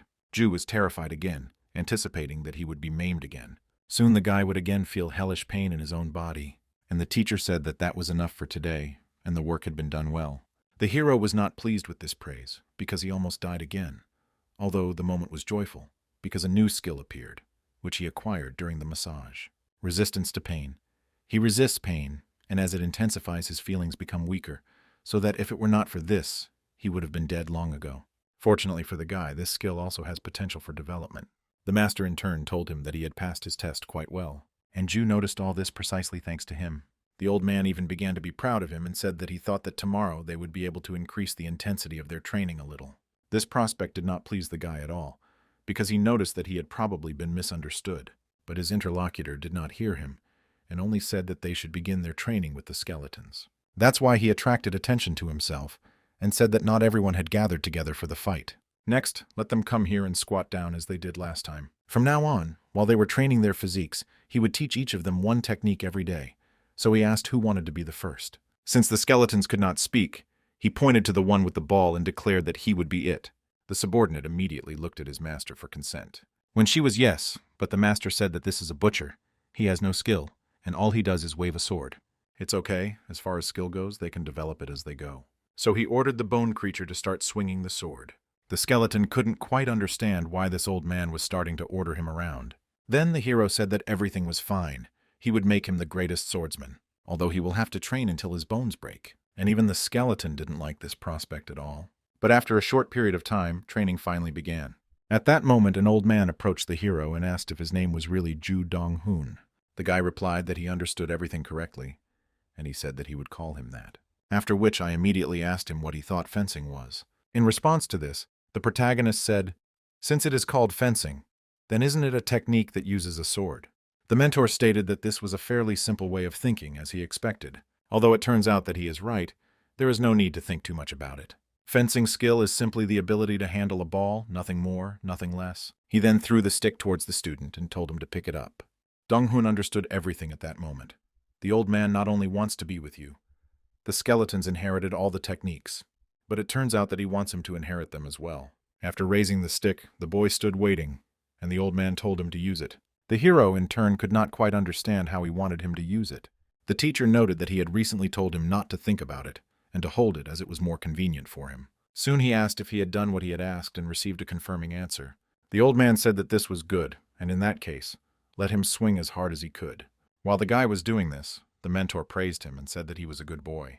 Although the hero was surprised by these words, he did not understand whether this old man was really a master of the highest quality. Suddenly the master approached him and asked him to look at the circumference of his right hand. It turns out that the thumb is firmly raised, and the other 4 fingers hold it in place. As for the swing position, he swung once from 10 o'clock to 4 o'clock, and then again from 2 o'clock to 8 o'clock. That's how it all happened, even though he hadn't even taught the boy anything yet. And it turns out that he instinctively swung, because he thought it was more convenient to cut, and his perception of cutting was based on everything he had experienced in his life. That's why it's necessary for him to simply put his life into this swing. Then he asked to be allowed to ask one question. If he added force and speed to the cut he had just made, would it become more powerful or not? Ju immediately thought about it, and the master said that he was making a stupid face. Any cut becomes more powerful if you add your speed. A very simple fact that will never change, even if the end of the world comes. After thinking about it for a bit, the guy really understood everything. The teacher wants him to create his own cut and then add strength to it, as well as speed. The master, looking at him in turn, stated that it seemed he was beginning to understand everything. In that case, does he now know what will happen if he repeats the cut 1,000,000 times and reaches its peak? Taking the weapon in his hands, he asked to watch carefully, because this is exactly the fencing that he and this skeleton will learn. The guy began to watch carefully, expecting the most powerful fencing technique. The old man, in turn, using the weapon in his hand, began to swing it in different directions. He didn't say anything, as if he were trying to fight the air. And when he finished showing his art, he declared that there was no theory. The student simply needs to make his cut stronger. If he does this, everyone will end up using his cut as a base. Dong-hoon understood everything. There was nothing wrong with his posture being awkward. Who cares if he swings his sword differently? It's his sword, and he can swing it however he likes. And then, after just a short period of time, the system reported that he had acquired the cutting skill, and that this skill had potential for further development. Guildmaster Parang, ranked 58th in the world of Gipparang, sat in his office. The nickname of this master of his craft is Beautiful Bow. Suddenly the door to his office swung open and So Yul walked in. The guy immediately asked what was the matter, because it was the first time she had come to him. The girl actually said that something has been bothering her lately. That's why I asked if a D-rank hunter could suddenly display strength superior to that of a ranker. The interlocutor noted that this was a rather strange question, but So Yul asked to simply answer. Gipparang said usually, even if you apply lucky chances or learn a skill, it takes time to make it your own. He would say it was unlikely if such a case were the only explanation. It would be that he hid his abilities. The girl noticed that he definitely wasn't hiding anything. The interlocutor believed her, since even rankers cannot hide their abilities from her eyes. After all, the Dark Empress has a search skill that can easily handle this. That's why the guy didn't say it didn't make sense, but I wonder what happened. So Yul, in turn, realized that she had not yet reported to her brother about that dungeon. And this happened because, as he generally told him, she was defeated more than once. Remembering the old man, she burst into tears and had never felt so helpless. And yet he can't understand how a normally low-level hunter could do anything. Of course, his first impression was indeed unusual. She was curious to look at him, so she gave him a chance. And this guy turned out to be quite good, and he really did use it.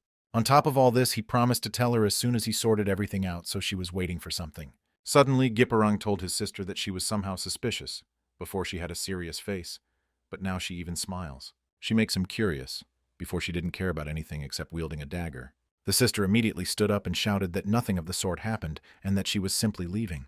The guy asked her not to be shy and just talk to her brother. Somewhere around this time, the hunters were at the designated location waiting for another person. It wasn't long before they saw that he had finally arrived. It was precisely the hired necromancer, that is, Ju, who came to them. Jae-ho greeted him and noted that he had sent the dungeon details via text message. I'm sure he had already checked them on the way. The hero said that it was so about the need to know everything. The main mission is to destroy and defeat the boss, is a very simple and typical dungeon. As the interlocutor had already said earlier, he had smeared himself with sunscreen and stocked up on ice water. The interlocutor was pleased by this, and Ju suddenly looked around. He wondered if there weren't more people here than this man had mentioned. It is unclear who these two girls are who are talking about the gate to the dungeon. Jae-ho saw the surprise and said that this time they invited 2 F-rank porters. No need to worry. They had already paid them, so they wouldn't charge him anything. Everything finally became clear to the main character, and he was able to calm down. He thought that in order to pick up the ore and objects that had been torn out into the dungeon, they must have porters. It turns out that this is a low-rank dungeon, so I'm sure everything will be fine. After all, his skeleton and can defeat an orc, a D-rank supreme being, in the blink of an eye. Soon the hunting party he was a part of entered the dungeon. The people were met by a desert, and the system reported the departure of the dungeon.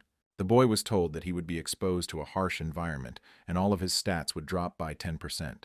The members of the flight began to discuss here more heatedly than expected, and we will have to think of it as a sauna. Ju looked at the others and didn't understand if it was really that difficult. He remembers training with the old man and understood that all of this was bearable for him. It's literally child's play, especially compared to the hellish massage he gets from the teacher. And so he used the power of his necromancy, summoning the awakened skeletons.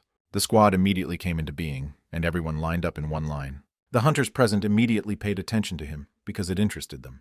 One of the guys said, "Mr. Necromancer, it seems they are stronger than last time." Jae-ho asked them not to relax and concentrate. The types of monsters here are scorpions, as well as snakes. He asked the hunters not to be afraid. because these were only low-ranking monsters. They just need to watch them carefully. Also let them choose what they are told and convey what they are also told. To this, the porters responded positively. Soon the detachment set off, and after a short period of time they did not understand how much longer they had left to go. Suddenly, the squad's lyricist raised his hand and ordered everyone to stop. The hunter asked what happened because there was nothing here. And suddenly they all heard some strange sound coming from underground. It turned out that it was produced by sand monsters that appeared very soon. The leader of the squad did not lose his composure and, grabbing his dagger, rushed into the attack. He shouted, and everyone quickly gathered together and stood in battle formation, and then got ready.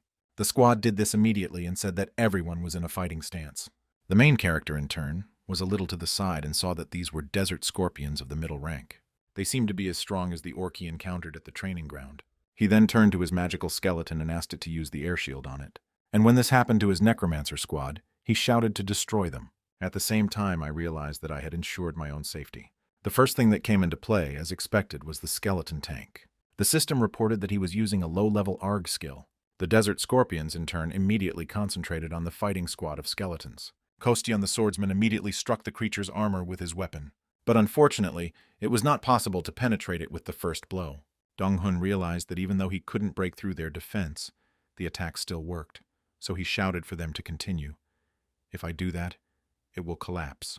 And a few moments later, arrows were already flying at the sand monsters. And the rest of the squad rushed to attack. The main character only watched from the sidelines, but he understood that everything was going more smoothly than he expected. Suddenly, Jae-ho came up and told the Necromancer that his skeletons were amazing. It looked like they were lucky with this chance meeting. The guy noted that it was just a trifle. He was able to do it because he dealt with the largest group. The leader smiled and asked him not to be modest. Did chance encounters improve a person? Ju only thanked them for treating him favorably. But he understood that he was still alarmed by what is often called a chance meeting. In addition to everything, another equally significant fact confuses me. That all the hunters that are in this squad are very strong. He feels that they didn't need to take an E-rank hunter as a mercenary. On top of all this, they all know very well that it was he who received the reward from the advanced dungeon. But because of the non-disclosure contract with Parang, they cannot speak openly or ask him about it. These people have only one way to answer their questions, and that is to research even the potion. There are no surveillance cameras, and there will be no traces left. In addition to all this, everyone knows that accidents often happen in such dungeons. The guy understood perfectly well that he had to be careful, because now it was only a suspicion. The leader of the squad liked everything, and he was planning something. After a short period of time, the detachment reached some ruins. The system reported that this is the ancient king of the scorpions of the desert. In order to answer the ancient king of the scorpions, a sacrifice must be made. And for this, 2 offerings must be placed in special places on the altar. It turns out that the victims must be living hunters of F rank or higher. After reading such information, the hero was very surprised because nothing was said about this. One of the hunters smiled at that moment and remarked that all this was strange. He didn't understand how something like this could have come about and how they could have found the offering in the middle of the desert. And the other guy started to smile slyly. The porter realized that the situation was bad enough and asked the group leader what it all meant. Jae-ho didn't understand, didn't they hear? 2 offerings were required, 2 living hunters who were F rank or higher. Therefore, it is not clear why they are frozen and standing here. Let them rise. The porter did not understand whether they had gone mad, but the leader replied that if it was more convenient for them to think that way, then they should not be shy. One of the girls asked why this was so, why they were doing this to them. Could it be that they originally intended to sacrifice them? The leader immediately smiled. And then he asked if they thought it was all strange, the pay higher than usual, and why anyone would use scum like them. If they in turn want to get high pay, they should pay a high price. Isn't that common sense? The main character, watching from the side, realized that this situation was definitely strange. He realized that if this man was behaving like this in front of him, it meant that he was confident that he could easily defeat him. The leader grabbed his dagger and said, "Stop resisting! Let them go to the altar already!" It would seem that the porters were in trouble. But suddenly the main character stood up to protect them. Jae-ho couldn't understand what was going on, because the guy didn't need to interfere, or it meant that he was going against them. It looks like this guy is actually more naive than he thought, or is just playing the hero. Ju asked him to stop his filthy mouth and asked what his goal was. Why did he then come to the mercenary guild and bring him here? The interlocutor noted. It seems that he is not completely stupid yet. The hero didn't like this pause, so he shouted at him to speak faster. Jae-ho said, as expected, he had passed that dungeon not only by luck, so he probably already understood that they were interested in learning about the chance meeting. He doesn't know how he prepared and defeated that rancor, but that's why they went so far to bring him to the dungeon. They, in turn, do not even intend to fight with him. The guy was surprised by this, and the interlocutor said that they did it to show that they are such people, and ask if he would like to join them. Of course, if he wants to join, he will have to give them some of what they got from their successful meeting. After all, their team is fair when it comes to distribution. The main character just smiled and said that they were just crazy scoundrels. To sum up their words, it became crystal clear that they were villains and were asking if he wanted to join them. And if he wants, they will allow him to give his rewards. But is this really their plan? The guy really didn't like this situation, and he just wanted to send them all away. So he decided to fight and ordered Skeleton number 3 to attack. He immediately drew his bow and tried to shoot, and the arrows flew at the enemies who had recently been comrades. Although the leader of this squad easily dealt with all these arrows. And then he noticed, so this is his answer, and then he will regret it. The hero said that he would not cooperate with a bunch of animals. And when he said this, you throw him off and rush into the attack again. So Jae-ho had to defend himself against them, and then he asked the boy if he thought he had become stronger just because he had a chance. After all, just a few days ago, he was just an ordinary porter. Watching from the sidelines, Ju realized that this guy was stronger than he thought. It doesn't have a high level, but its strength is close to the next one, and perhaps even better than the next one's, because the power is very good. Suddenly, the guy started smiling and asked if he thought he could beat him because he was the only one he was dealing with. This is his very big mistake, because he probably doesn't know why they spend so much fearlessness in unknown dungeons. Suddenly, the main character clearly heard a thirst for blood coming from the side. And at that moment, a dagger flew towards him, which, fortunately, was stopped by the skeleton. But even so, the Necromancer, who is the summoner, felt this power. At that moment, a silhouette appeared behind the enemy squad leader. Jae-ho noticed that the hunter behind him was an A-rank assassin hiding in the shadows.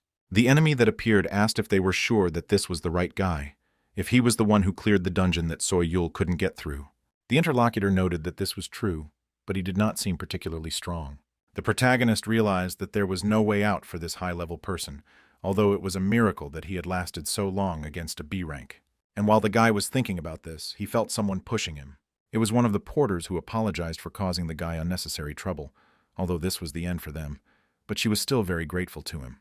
Looking at her, Ju didn't understand what they had done to deserve this. Besides, why shouldn't they be sacrificed simply because they are weak? He was determined that he would not let them do this, and would protect these people. If there is one who appeared, has a high rank, then it is necessary to use a powerful ally who is strong enough.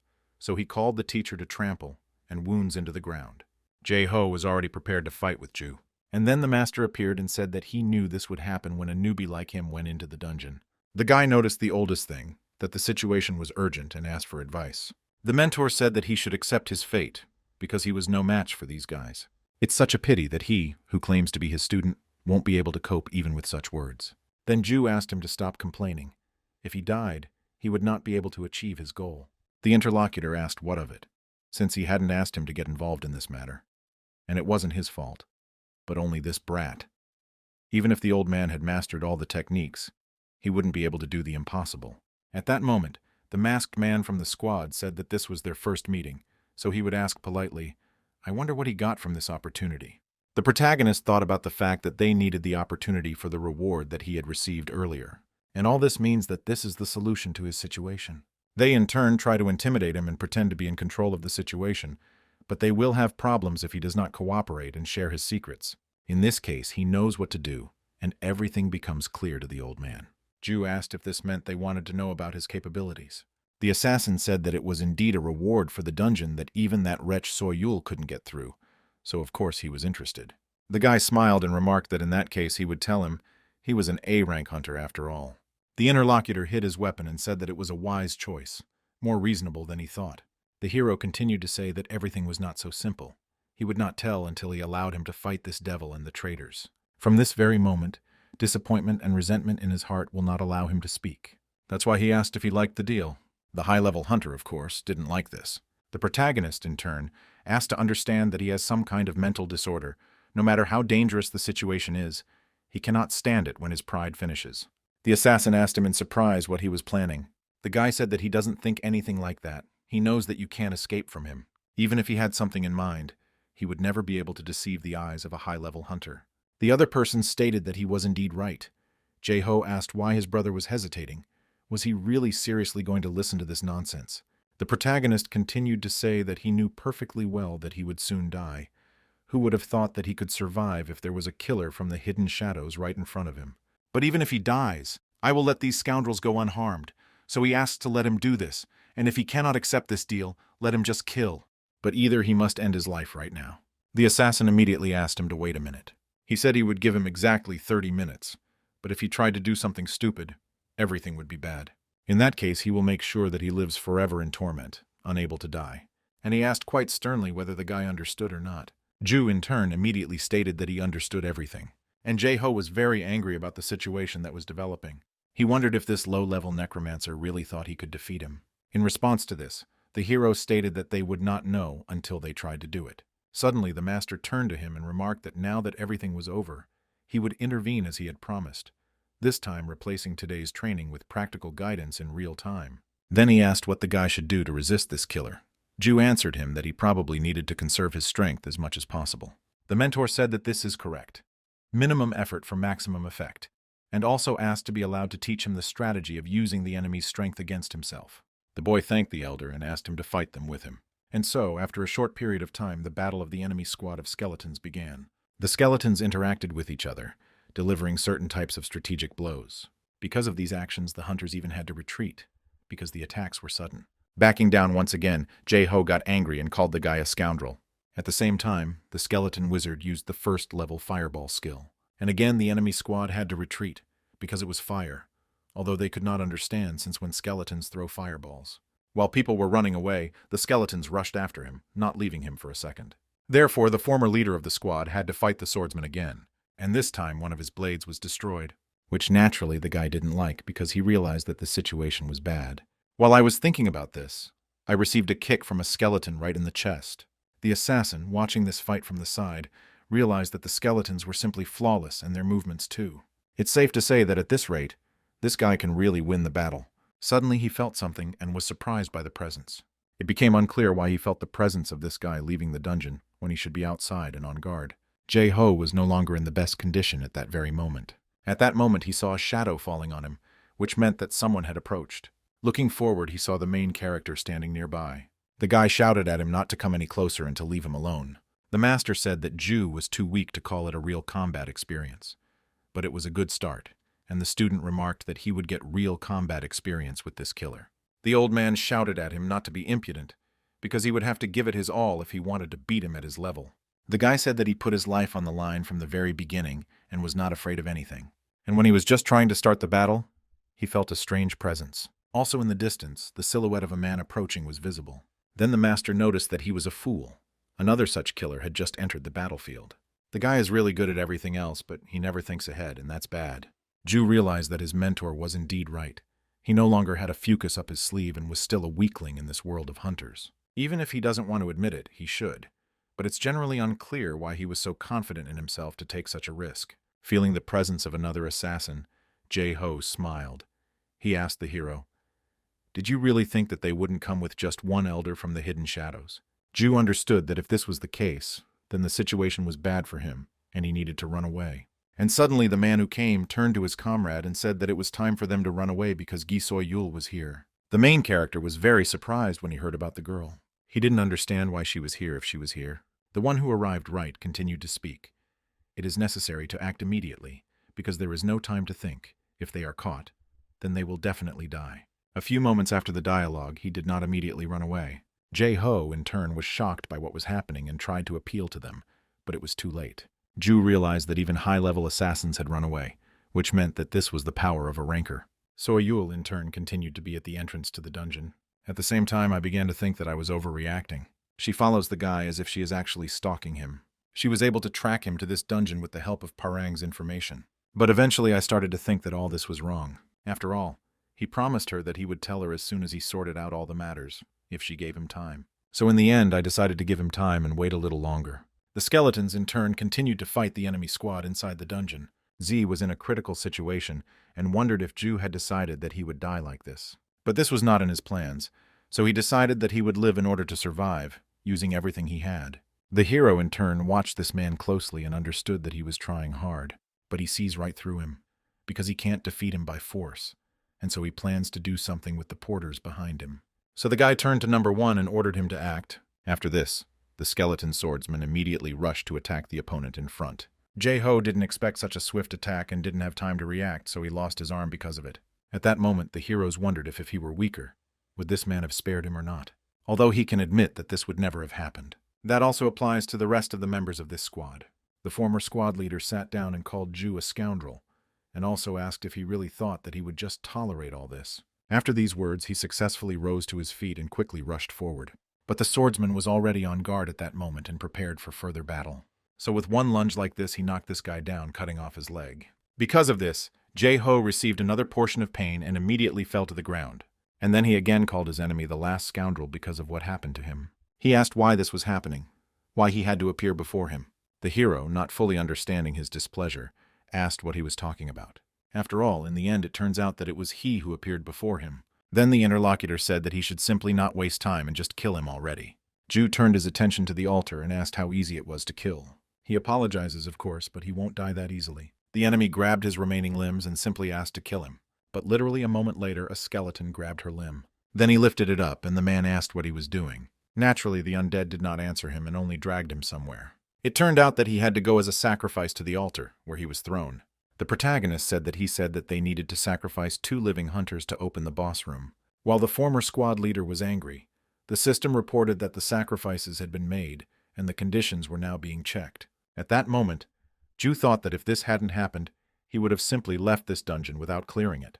But it still turns out that this is a completely different story. Now he gives everything that he receives in return from people. He responds to the kindness that is given to him in kindness. And he takes revenge for insults with his own strength if someone tries to take his life. And in that case, he will take their lives. Finally, in the system window, it was said that the conditions were met, and the 9th seal was removed. The hero said goodbye to the fat ones he brought, and thought that if there is a next life, then let them live well. On top of all this, he became quite curious as to why Giso Yu wasn't here yet. The shadow ghosts had long since fled, fearing her appearance. If it weren't for her, everything could have gone completely wrong, and the boy would have had to fight 2 A-rank hunters. And he, in turn, could have ended up on the altar instead of those he sent. While I was not thinking about it, I began to hear some strange sound, which literally indicated that the door was opening. The system then reported that the ancient Scorpion King had been released. His rage, suppressed for centuries, breaks out in the heavens. It was also reported that the awakened skeletons were suppressed by the presence of a powerful creature, and all stats were reduced by 20 points. Ju immediately became wary and realized that this was now making him nervous. One of the porters then turned to him and asked if everything would be okay. The Necromancer smiled, declaring that he knew nothing, but he could say for sure that it was better than fighting with shadow ghosts. His interlocutors noted that this was most likely true. The hero was finally able to calm down and decided that he simply had to do what he had been training while lying down. The master, who was nearby, asked if he was sure he could deal with these creatures without the need for his own insignificant creation. Indeed, if a student cannot cope with something like this, then it is better to just die. The guy asked him not to joke with such a serious face, to which the old man said that he had no intention of doing this, and that he should not forget to call him tomorrow. Ju tried to stop him, but it was too late, because the time of the skill to teach all techniques had ended. This made me a little confused, because I didn't expect everything to happen so quickly. After a few moments, a sound began to be heard, indicating the presence of the boss. And indeed the ancient scorpion, which was very furious, burst out. The guy realized that in the end he would have to confront this creature alone and let it attack. After a moment he realized that the fight would not be so easy, and the skeletons immediately stood in fighting stances, awaiting battle. This happened because the Scorpio that was in front of them suddenly disappeared. Ju immediately began to hope that the attack would not come from underground. But to be on the safe side, I asked the wizard's skeleton for protection, and he used an air shield. He in turn ordered the rest to also disperse and form a line. The tank, as usual, found itself in front, but protecting the Necromancer's leader. And the archer, who was behind the line, suddenly felt something strange. It turned out that the ground under his bones began to crack and something was emerging from there. It was this creature that turned out to be the boss, who actually attacked from underground. The main character was surprised by this, because the creature ignored him and attacked the bone man from behind, which means he has intelligence. The monster really had no intention of attacking the Necromancer and turned towards the other skeletons. In order to protect his subordinates, Ju immediately sent a tank there. After what happened, the system reported that the 4th number used a low-level ARG skill. Of course, this caught Scorpio's attention, and he already turned in the other direction. Dong-hoon saw what was happening clearly, and realized that the creature was advancing on them. As a result of these actions, The tank had to use a skill called low-level block. The Necromancer was glad that he had successfully blocked him, and now the guy had a chance. So he immediately turned around and looked at the wizard. And then, using his staff, he ordered everyone else to immediately attack Scorpion. Arrows and magical elements were immediately used. The attacks weren't that deadly, but the guy thought no one cared. However, he can say with certainty that no one will be strong against a whole group.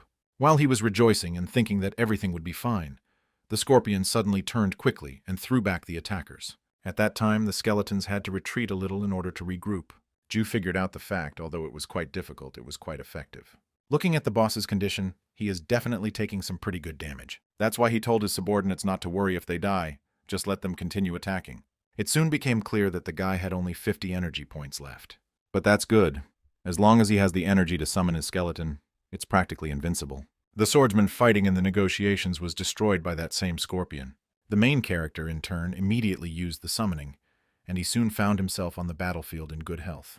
Scorpio was the one who was confused, because he did not expect that they would be reborn. The skeletons, in turn, without fear and with renewed strength, attacked him again. The ancient monster, seeing what was happening, immediately prepared to fight them. He tried to defend himself with his tail, but it was cut off by the swordsman. Seeing what was happening, the others immediately rushed to help and attacked again. The Scorpion's body, which consisted of multiple layers of protection, was damaged. The main character who saw this was a little surprised, but realized that it was good, and the system congratulated him on having defeated the Scorpion King in the desert, and he was happy. Although he understands perfectly well that it was quite difficult, since there were only 10 energy points left. If his enemy had been even a little stronger, he would have definitely lost. The system reported that the spearman's strength was also increased by 1 month, and their skills were also increased by 1. Ju was happy that the skeleton's skill and stats were increased as expected for a C-rank boss. Then the system reported that he had found the poison gland of an ancient king, the desert scorpions, and asked if he would take it. The hero naturally agreed and accepted this reward, for which he received the item. A poisonous gland immediately appeared in his hand and glowed in a normal color. The guy wondered what it was. Was it just an ingredient? The description said it was the essence of the poison, the king, which was hidden in the tail of an ancient desert scorpion. It contains about 20 kinds of highly toxic poisons, several effects, with which he can use it as an ingredient to craft equipment and use it as an ingredient for skills. The moment the skeleton didn't read this command, he began to address it. It turned out that skeleton number 3 reacts to the poison gland of the ancient king of the desert, scorpions. And then a congratulation about the hidden conditions appeared. It talked about making a poison arrow. In order to get the poison arrow skills, a certain amount of luck is needed. It is also necessary to obtain a poisonous ingredient of D rank or higher. The guy was surprised that the skill could be opened even in this way. He finally understood why the Dark Lord always talked about dungeons. The system suddenly asked if he was going to learn this skill. After Ju happily agreed, Kostyan's status was updated 3 times and he learned the poison arrow skill. It also turned out that there were congratulations that he had passed the stage in the ancient Scorpion King and received a reward for this passage. Then a bright light appeared, signaling the exit from the dungeon. The porters at that moment were very happy that they were saved and actually survived, and also thanked the Necromancer. Saying that they would never forget this, the hero stated that they considered this a good lesson and would not go anywhere in the future just because they were offered big money. And very soon they said goodbye to each other and went their separate ways. When this happened, Ju thought that he needed to check the rewards, and in the end, he received a B-rank Ancient Desert Trace item. Then the guy was a little surprised, and suddenly noticed a key that appeared in his hand. But the question immediately arose about why it was there. The description said that it was a key that opened secrets, hidden relics. He can open the Ancient Desert Dungeon, and is also linked to the hunter Ju Dong-hoon. The hero wondered if this was some kind of linked dungeon or something. He, in turn, would very much like for at least someone to explain all this. But suddenly he felt the presence of another person, and immediately turned his attention there. It turned out that it was the Dark Empress who had been here all this time. The girl was a little embarrassed, and said that they hadn't seen each other recently, and that earlier he had asked her to give him some time to collect his thoughts. She thought that he had sorted everything out, since he was going into the dungeon, and besides, if she hadn't found him herself, he wouldn't have returned to her. Ju was very surprised by this, but said that he understood everything. Although in reality he couldn't even imagine what he should do. Tell her the truth, or would it be better to lie? Looking at the blade that was on the Japanese man, he immediately wondered what would happen if she caught him in a lie. So it's probably better to tell her the truth, and it will definitely be better that way. On top of all this, he is a novice hunter who knows nothing about this world. If he can use this as an opportunity to establish a connection with a ranker, then he should take it. Then, having collected his thoughts, he said that she wanted to know how he got through that dungeon and what reward he received for it. If that's the case, then yes, he's really going to tell her all this.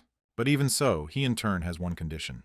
Soyul was a little surprised, unexpected that any conditions would appear. Dong-hoon said that first of all he needs her to protect him while he develops. This surprised his interlocutor even more, and so she asked again whether he really owed anyone anything. In response, the guy noted that it wasn't quite that simple, that hooligans were hunting him. The Dark Empress added, "Well, what else did he say? Firstly, it means there must be something else." The hero said that he is a newbie, so he asks her to teach him something that he does not know within reason, for example, talking about this key. Soyul couldn't believe her eyes and asked if it was really a medium. The guy realized that she knew something and asked her about it. But it was strange that this thing could surprise even a ranker, and it really was that expensive, probably. Then the Dark Empress asked if he had received it from this dungeon. The guy noted that she understood everything correctly, and the girl said that he was simply incredibly lucky. The chances of finding a medium in a regular dungeon are practically zero. There are less than 100 of them known in the world, and he is also tied up in such a way that they cannot exchange him. Ju knew it was good, but he wondered what he was doing. The interviewee continued to say that mediums are also a kind of lucky opportunity. When people immerse themselves in them, quests associated with them appear. These related quests increase the conditions in rank, eventually reaching S rank or higher. Moreover, all the mediums known to her until now had reached this level. Having received this information, the hero could not believe it, so he was very surprised. Then Soyul said the wounds were screaming at her, desperately looking for these items. Then she thought for a few moments and declared that she accepted his conditions after all. But even despite this, she added that she also has her own condition. After some time, she and Ju arrived at some place. It turned out that this was the place where he lived, and she asked in surprise if this was really it. Dong-hoon said that it probably looked pretty shabby, although he also said that there was no need to follow it here. Soyul said that this was not necessary because a promise is a promise. After looking around a bit, she said that there were no tracking devices or skills in his circle of buildings. There were no hunters above the rank of D, so she could say with confidence that he was safe. The main character asked if she had already managed to check all of this. The girl noted that she had confirmed his place of residence, but for now, she would remain on the roof. That's why he should let her know when he's going to training tomorrow. Ju agreed to this and remembered how the deal went. The huntress asked him to let her watch his training. The Necromancer didn't understand why she needed this, but she said that she had been watching his energy since he cleared out the old man's dungeon, and now it is becoming stronger and stronger exponentially. This alone makes her very curious about how he achieved such rapid growth. Remembering this situation, the guy finally slammed his door. He understood that he had already explained about the happy opportunity a long time ago. We are talking about that same old man, and also what kind of training he undergoes. Although even in spite of everything, there is only one problem left. And he talks about shadow ghosts, and it will be bad if they continue to threaten him. Although he intends to return to them as much as he will receive in return. While he was thinking about this and lost concentration, he suddenly felt that someone hit him. A strong pain, causing unbearable torment, immediately swept through his body from his back. It turned out that it was his master who shouted at him not to overreact as his body was beginning to take shape. In other words, it means that they need to increase the intensity, and he thinks he should understand this. While the old man continued to do this, the guy's friend asked him to wait, because this was just violence. The mentor was surprised and looked at him, asking what he had just said. What violence? Do I really dare to describe his great technique of the Heavenly Master, painstakingly created technique, so vulgarly as violence? He in turn needed to be ready, and the guy immediately realized that he needed to run, but it was too late. After a short period of time, the pain resistance bench was there, but this skill also still had potential for further development. As promised, the Dark Empress continued to watch the main character. He asked, almost like a half-corpse, what she was looking at, and his interlocutor noted that she had seen this many times and could not get used to it.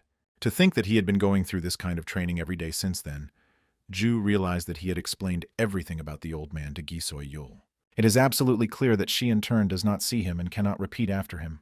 While Dong-hoon was thinking about this, the mentor shouted at him to get up, since they still had 30 minutes. The student stood up with difficulty and said that he knew he shouldn't lie down when his level was so low and would get up right away. It turns out that yesterday Kostyan too trained, and today it is the turn of the third number. Still, his skeletons are getting stronger every day. The only problem is that the stronger they become, the more he has to learn and train. The status window has appeared quite a lot, the skills of which he can use. His subordinates from the first number have the skill of tearing, piercing, and also shooting. The tank has a defense skill, and the guy has learned all of their skills except the wizard skill, which is a mage. After all, in order to learn his skill, he needs to learn how to use ki. While Ju was thinking about this, the old man continued to draw what kind of circle that was. Pointing to it, the mentor told the boy to sit in this circle and sit cross-legged. The student asked if he would just have to sit there and was told to recite the formula for the Great Blue Heart technique that he had taught him last time. But let him not pronounce it in her mindlessly, because he needs to concentrate. Let him feel how the formless energy moves. Naturally, the main character immediately started doing this. While reading the formula, he heard various sounds and continued to pronounce it quietly. The voices coming from outside said that he did not think that it was you with mentally, because breathing is the most important step in this technique. The old man said, "It will be bad if he cannot exist ki while he teaches these skeletons the basics. In this case, there is no choice, and he will simply consider him a mediocrity and increase training." The guy realized that he was planning to beat him half to death, and he had no choice. That's why I realized that if I became stronger, I would be able to endure all this. As usual, Soyul was on the roof of the house looking around. All her thoughts were racing through her head and were concentrated on Ju. The girl wondered if he really became the disciple of that strange old man. To this day, she remembers how many times he threw her. Remembering this, the Dark Empress continued and understood that it was terrible. She thought it was because of the lucky opportunity. His determination to endure the pain as his body was twisted and his bones were crushed was simply impressive. Therefore, she must acknowledge his strength and thinks there is no other choice until she watches him. The old man she couldn't do anything with is now next to the guy. Just watching him grow makes her feel like she might be able to overcome her limits someday. And yet, it is very interesting to see how much this guy will grow, even a lot. At this time, a conversation was taking place in the main office of the Hidden Days. The guy who met the main character in the recent dungeon led to the main thing. The leader was told there that they needed support because of Giso Yu. Then he said that they didn't really want to interact with this Parang guild. The owner of the Guild of Constant Shadows is called Nick Jochen. He ranks 92nd in the world under the pseudonym Cerberus. The subordinate asked for forgiveness, because he should have sorted all this out before the girl interfered. The leader stated that this was indeed an opportunity that would allow him to hold the rankers in one hand. The interlocutor confirmed this, considering that it was not an ordinary woman who was showing interest. Nick added that it was quite tempting, and he had to admit it. After all the words were said, he immediately snapped his fingers. Then a girl appeared with a dark aura, asking if he called her. The man asked about the work schedule of the permanent shadows, and was told that they were fully booked for the coming months. The boss was a little confused by this, and then asked what rank Ju currently held. The ward immediately informed him that the one he was talking about was of low rank. Nick said it meant he still had quite a long way to go. That's good enough. Let them then clarify his schedule in a month, and he himself will come to look at it. This guy they're talking about interests him quite a bit. The hero, in turn, did not stop training and continued to do so. The Dark Empress continued to watch them, and again could not get used to it. Finally, Ju finished his approach and fell down, literally exhausted. Seeing this, Giso Yu immediately turned to him. The hero asked what she wanted, and the girl came closer. After which she immediately said that she had to tell him something. Dong-hoon was interested in this, so he even stood up. The Dark Empress continued to say that she promised to protect him from any ambush until he became stronger. Then the hero noted that this was indeed the case, but he did not think that she would watch him 24 hours a day. The interlocutor did not understand how she could protect him if she did not constantly monitor him. Then Ju noted that she was a tanker, and she had a dungeon to go through and things to do. The girl added, "That's why she's talking about it now. She's been looking after him for several weeks now, even though she's been neglecting the guild's affairs. But there are things she needs to do." So, she pointed her finger and said that he had two options to choose from. Speaking of the first, he follows her for 6 hours. Or second, he uses the medium key he received after completing the dungeon. The guy finally remembered him and was even a little happy. After which I tried to call him and a trace of an ancient desert appeared. It also showed some of its effects and that it can open a medium. So Ayul said mediums, loyal items, and that means it will be a solo dungeon. It might be safer to be inside the dungeon than with her. The hero said, "This will be a B-rank dungeon. Won't it be more dangerous inside?" The girl immediately smiled because of this and said that it was not quite so. He might not notice how much he had grown. This will be just such a good opportunity to test your strength. From what she sees, he should be able to get through it. Ju felt a little embarrassed by these words because he understood that he had just been praised by a ranker. As an abnormal necromancer, no one recognized him as an E-rank mercenary. That's why he can't believe that he received someone's confession. Taking the medium in his hands, he remarked that this was indeed a good idea, and he would choose the second option. Soyul stated that she knew about it and wondered if he would go now, the guy noted. And why doubt? Because he had finished his morning training anyway. Then the interlocutor asked to pour her energy into the key to activate it, and a dungeon would appear. The main character listened carefully to what she said and understood what needed to be done. Therefore, when I fulfilled this key, I began to be illuminated. And the system asked him if he wanted to activate the ancient desert trail. It is also said that he can still open this dungeon, and it is a solo one. Since Ju had decided to leave him, he did not doubt it, and only told his interlocutor that he would return soon. The Dark Empress said nothing to this, but only smiled because she hoped that he would pass it with ease. The main character, in turn, was already expecting to end up in a dungeon. A few moments later, when the light finally dimmed, he appeared in the right place. The only thing that surprised him was that there was a pyramid right in front of him, and information appeared in the system window that he had entered an ancient desert and discovered a pyramid. Naturally, the first thing the guy did upon arrival was use his staff. And of course, he summoned his own skeletons to make the fight easier. In addition to all this, he understood perfectly well that there was no need to rush, because if you think logically, the dungeon should be inside the pyramid. It was for this reason that he ordered the skeletons to remain in formation and follow him. They obeyed him, and the guy understood perfectly well that as D ranks they were too weak for this dungeon. This is precisely why we must fight as if we were weak. Approaching the entrance door to the pyramid, he opened it. Unfortunately for the guy, there was nothing visible inside at all. At the same time, he was glad that the door gave in so easily and opened, because it was simple. When Ju entered, the system reported that a connection had been discovered between the dungeon and the hunter profession. It was then said that the dungeon was transforming and he could not exit it. The protagonist immediately became wary of this, and the door they had literally just entered was sealed. And when this happened, a strong surge of energy immediately rushed throughout the room. It was so powerful that all the skeletons, as well as the guy, were thrown aside. After a short period of time, the guy began to slowly rise. He said he walked in so confidently to find himself in such a situation. Then he turned to skeleton number 3, and he finally answered him.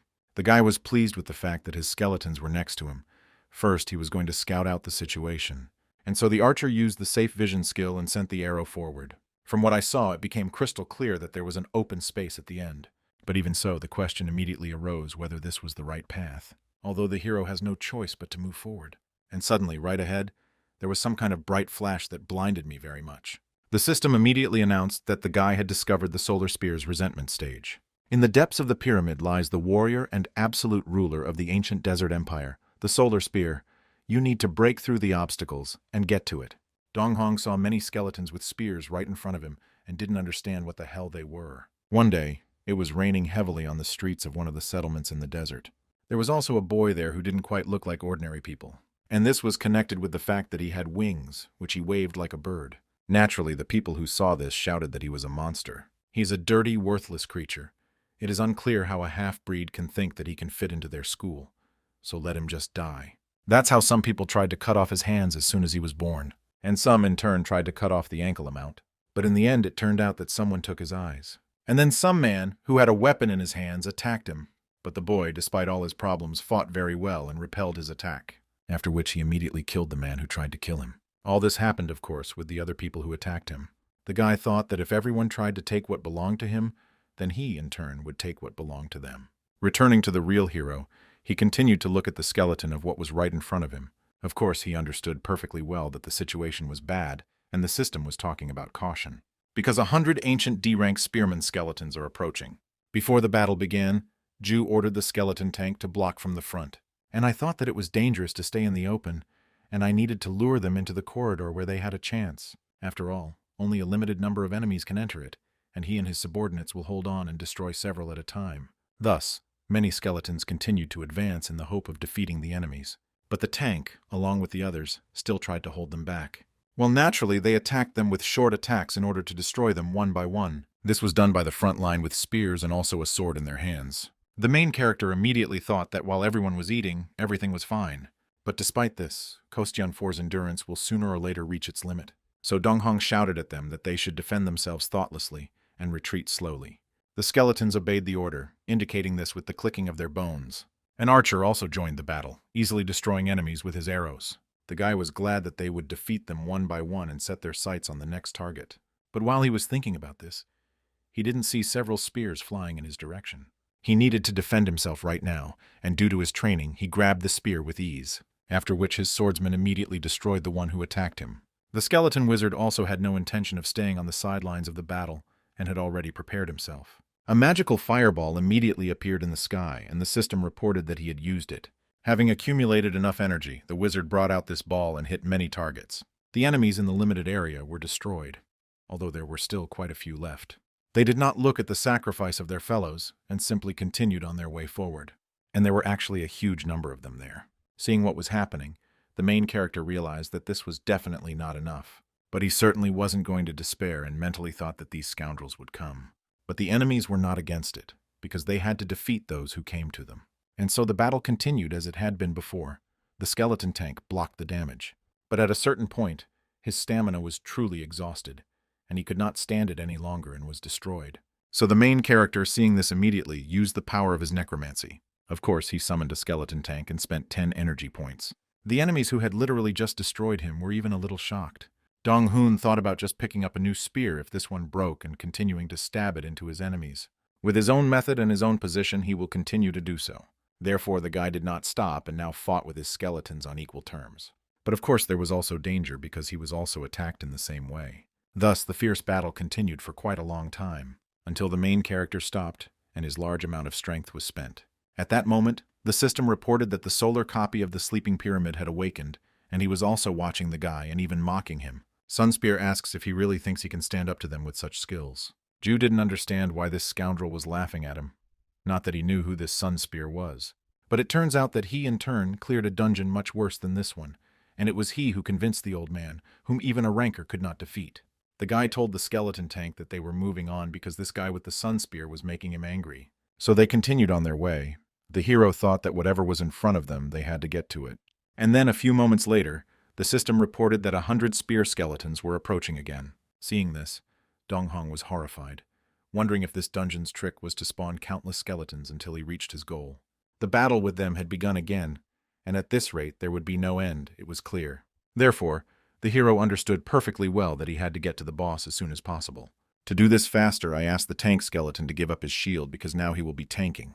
The subordinate did this immediately, and the battle began in a new vein. The hero also asked the boneman to use an air shield on the wizard and let the others cover him. They would ignore these skeletons and run straight to the boss room. It became clear to Ju that he would either reach the goal or fall earlier. Therefore, by betting on this, I decided that this way the battle would go faster. As Dong-hoon rushed forward, he thought that he had little strength left, and he had to continue fighting them to push back these skeletons. Even if it turns out that he breaks his left hand, he will use his right. The skeletons wielding spears immediately pointed them at his shield, but due to his training, the protagonist successfully threw them off. After which, naturally, he did not stop and rushed to attack further, using defensive weapons. The system kept telling him to break through the obstacles and get to the solar spear. Ju knew perfectly well that he simply had to get to this creature called the Sun Spear. His skeletons also did not stop and continued to fight. Therefore, with such an insignificant, but at the same time brave detachment, they made their way further and further. As this process progressed, it became increasingly clear that there was very little left. And then, one fine moment, a light appeared ahead through the darkness. Dong-hoon, after seeing this, fell to the ground because he was already quite exhausted.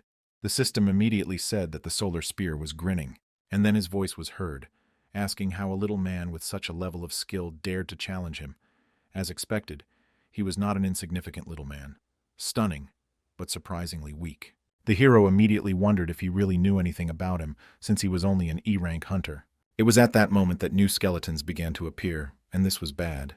The main character became even more angry because he understood that there was simply no end to this creature.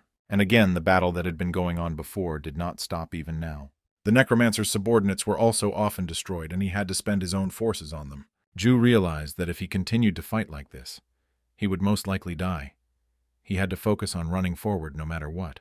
And as he continued to do this, he became very angry at this strange dungeon. After some time, he became very out of breath because he continued to stubbornly run away. And as a result, right in front of me I saw countless bones. It turns out that they were all from the skeletons he had literally just defeated. But it's weird enough that I wonder if he's just running around in circles. In the end, whether he goes forward or backward, nothing changes. And while he was thinking about this, he again heard the clatter of bones, which spoke of only one thing. Indeed, there was a new 100 skeletons approaching, so Pal didn't have to constantly encounter him. He could no longer think rationally, and was having fun, thinking about what he should do, fight them, or just give up. The biggest problem at the moment was that he only had 20 energy points left. But if you look at it rationally, there are only 30 skeletons left, which means there is no choice. They must hold out as far as possible, and the hero declared that his subordinates should not let them get close to him. His skeletons immediately obeyed the order and rushed to attack. Ju, in turn, decided that he had to break through while his skeletons fought for him. It turns out that he must gather his strength because there are no dungeons that cannot be cleared. And very soon he found himself on top of that very pile of bones, although it was damn tiring. At the top, the system again continued to tell him to break through the obstacles and reach the solar spear. The guy couldn't figure out where this solar spear was, but suddenly he looked up. There was something strange there, shrouded in darkness, and Ju thought maybe this was it. And in order to check this, I immediately turned to the skeleton tank. He ordered him to climb up to him and throw him there as hard as he could. Sunspear smiled, asking if he had finally noticed. Let the foolish man go to him if he dares to do so and is not afraid. He in turn will turn him into ashes, calling him an insignificant person. The hero noted that this is good, and they will see who will win. The subordinates threw him with all the strength they had, and Dong-hoon flew. From the darkness that formed on the ceiling, several glowing eyes soon appeared. The main character in turn was not at all frightened by this, and he continued on his way forward. And only after a short period of time the system congratulated him on reaching the solar spear. It was also said that the ancient spear-bearing skeletons are currently disappearing.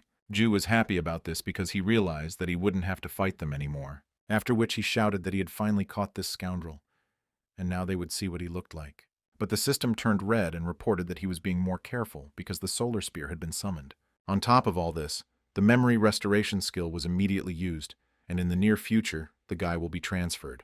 Inside the memories of the main characters, I saw ancient times. It was right before his eyes that the solar spear appeared, which was still a boy. But this was not the life one could imagine at all. And he killed the man who tried to attack him. The boy said that these were the people who started to mock him, and also those who isolated him, so let them not accuse him of cruelty now. After these memories, some more time flew by. And already now people praised the solar spear, saying that he was a great hero and warrior born in the desert empire.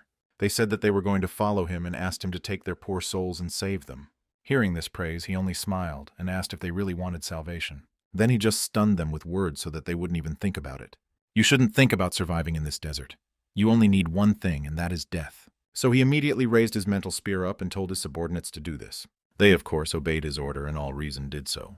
The Sunny Cop then announced that from now on they would kill each other. It is necessary that they mercilessly exterminate their relatives and burn everything to ashes, like a dried-up sun.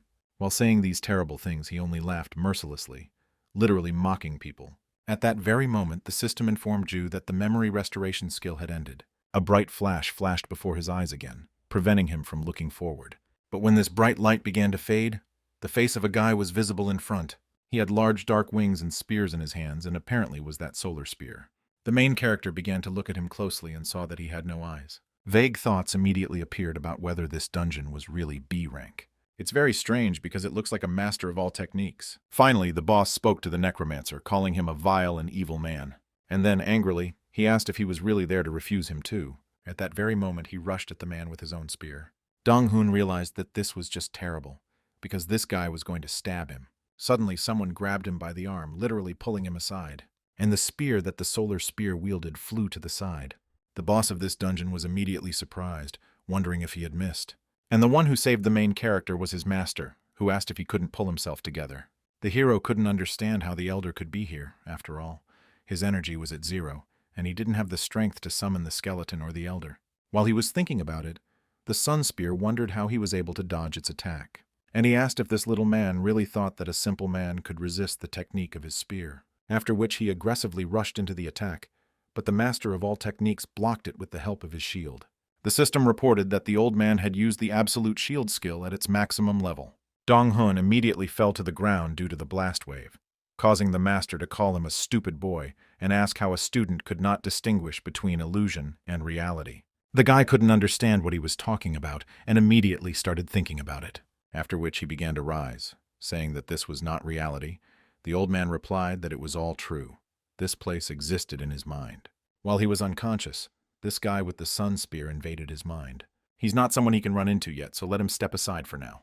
The master asked if he was a monster who ruled the world. This is really exciting.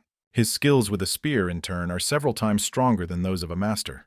The protagonist asked if everything was really that bad. The elder said that he was a fool, because Tons only talks about his spear skills, and overall he is much weaker than him. To think that the master found his entertainment only after death, it seems that it was not in vain that he chose him as his student, and preparing for battle, he shouted to the solar spear to attack. And the enemy, in turn, had no intention of stopping and rushed into the attack. In the process, he shouted that a common man had once blocked his path. These same people took his eyes out for no reason, and mercilessly took away his freedom. So he's going to make them experience the same pain that he experienced. The hero watched the burning from the side and could not understand what it was, because it was something familiar. And suddenly an interesting thought came to his mind, which he immediately confirmed. If you remember, when he first entered the pyramid, a connection was discovered between this dungeon and the profession of a hunter. We are talking about the dead spears, as well as the stilettos with which the guy was connected. On top of that, these dungeon boss moves are very familiar. Remembering his spearman, the hero thought that it was him. The guy was surprised, and the system reported that the indignation of the solar spear is immeasurable, and its indignation at humanity pierces the heavens. Therefore, it is necessary to smoke the solar spear in order to achieve the true awakening of Bone 2. After understanding this information, Dong-hoon immediately turned to the elder. The old man didn't understand what he was doing, but he had already said that this guy was beyond his strength yet. The student noted that this was probably not the case, since he simply had to do it, and asked to be allowed to figure it out. At that moment, the system informed the guy that the solar bot drew attention to him. Dong-hoon also did not look away and watched. The master asked him what he was going to do, whether he had any way. The student said that this creature was a skeleton he had summoned, that is his child, but the elder could not defeat it, and it was he who had to do it. The old man was very surprised to hear these words and asked what he meant. The hero understood that this was never really the master's scene. It was his scene from the beginning, so the guy said that it was his mind, so he would deal with it. This will need to be done until all his hatred runs out, and until he breathes out his father and gives up. So, plucking up his courage, he immediately set about this forward. Sunspear called him a dirty man, deceitful and vile. He, like all these insignificant people, is simply insignificant. So does he really think in turn that you can understand him? Let him just not make fun of you. He hates people with all his heart and therefore curses them. Having said these words, he grabbed his spear and rushed forward, shouting that he should die. Ju saw that a swift attack was being prepared for him, and he needed to defend himself somehow. That's why he put his own hand in harm's way in the hope of saving himself. But unfortunately for him, he was unable to defend himself, and soon he suffered a huge wound.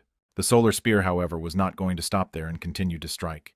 The master, in turn, just watched from the sidelines as his student suffered. The boy's exhausted body soon fell to the ground, and it was all covered in blood.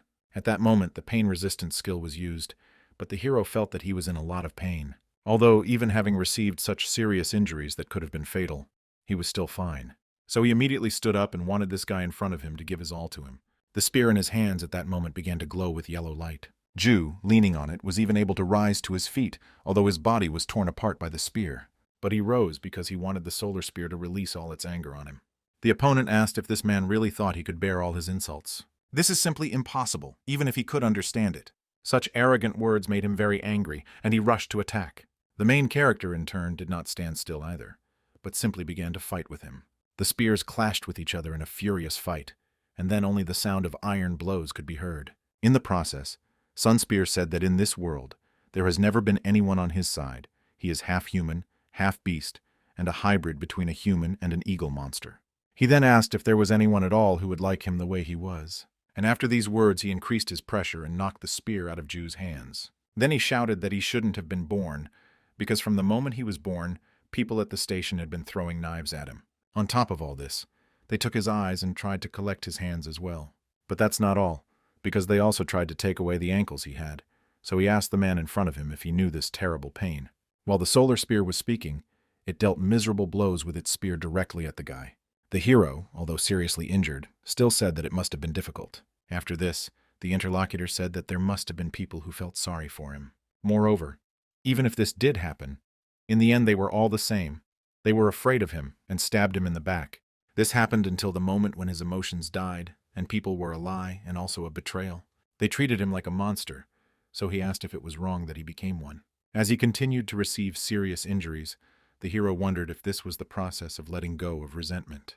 And yet, they said with attacks, one can feel that he is gradually weakening. Of course, the emotions of this creature are very strong, and it is quite difficult to understand them. So soon the hero asked him how long he was going to continue to be sad. If he continues to endure all this pain, then who does he think will suffer? Throwing himself at him once again, the guy shouted at him to think about it. If we talk about this whole situation honestly, then about the reason for his pain, he knows it perfectly well. Sunspear continued to rage, telling him not to try to judge him as he pleased. If he says he knows the reason for his pain, then in truth he admits it. But then he was abandoned, and his emotions simply disappeared. They festered for hundreds of years, leaving scars that will never heal. So it's unclear what this man in front of him is trying to change now. Ju-ho noticed that he was saying that it's true that the past cannot be changed. It is because of this that he offers him to be reborn just for himself. The interlocutor could not have expected such a proposal, so he asked what he meant. The hero noted that he died and became a restless spirit who is still tormented. Those who tormented him are no longer there, and he killed them all. Sunspear said that it was true. Now he remembers everything. After all, it was here, in this very place, that he buried himself after killing all the people. So does this mean that he can now live a new life? So I asked if he was really telling him to live in a new way. The hero noted that he understood him correctly. The point is not whether it will be right or not. He doesn't say that the people who destroyed his past life were right, and also that he who killed countless people was also right. But at the same time, there are things he wanted to do and things he couldn't. Ju tells him to enjoy them too. We are talking about those things that he wanted to do, but still did not have time or was not able to. Even if it was only for a moment, the guy really felt his past. He felt what was causing him pain, and what emotions he experienced at the same time, and what he wanted himself. And in these very memories, he realized that he wanted to see the world. What really interested him was the soft sand that was under his feet. Besides this, there were camels that roamed the desert with people. Sunspear thought about this for a moment and said that it was true, because he was interested in the whole world. And this was regardless of the good and evil of all people, and this fact cannot be denied. The main character asked if all this wasn't enough for him, and his interlocutor asked what he was talking about. Dong-hoon stated that, to be honest, he couldn't fully empathize with his pain. He felt it for a brief moment, but nothing more.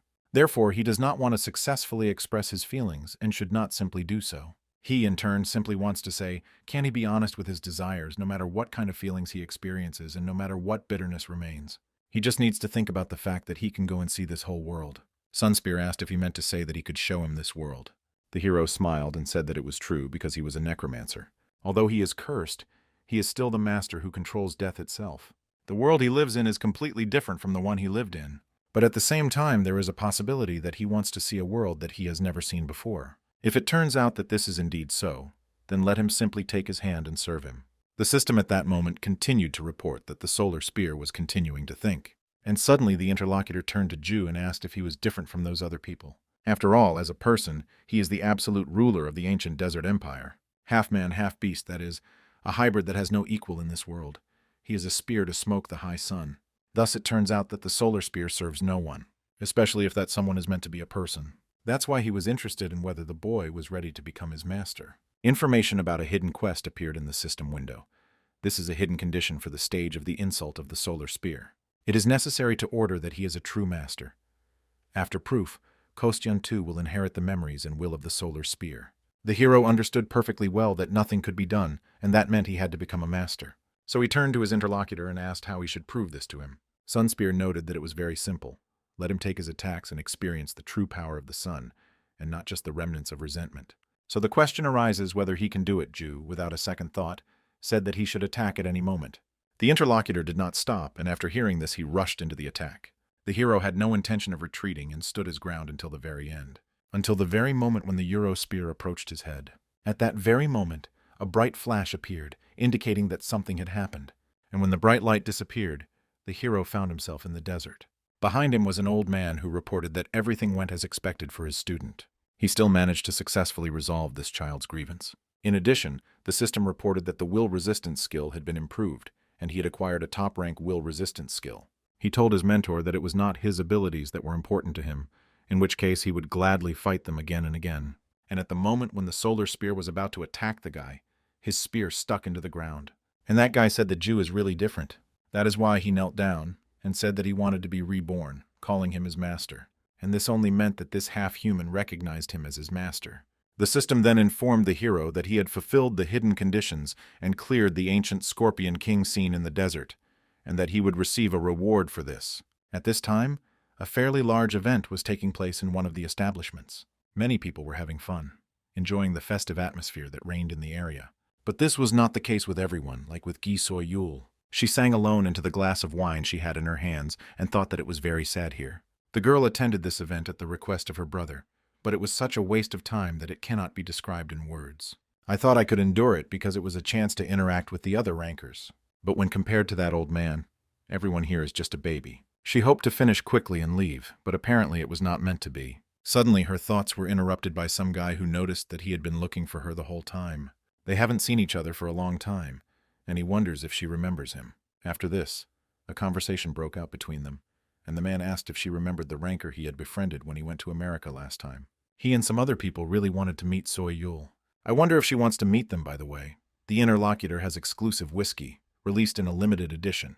The girl, in turn, did not really want to communicate with him, so she glanced at her watch. In the end, she said that she would only stay until the end of the day, since she had a preliminary meeting.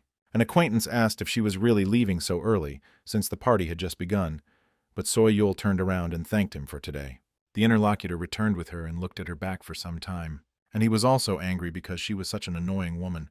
It was unclear whether the fact that she was a ranker made her special. So the rumors that have been circulating lately turn out to be true, and she is hiding the guy.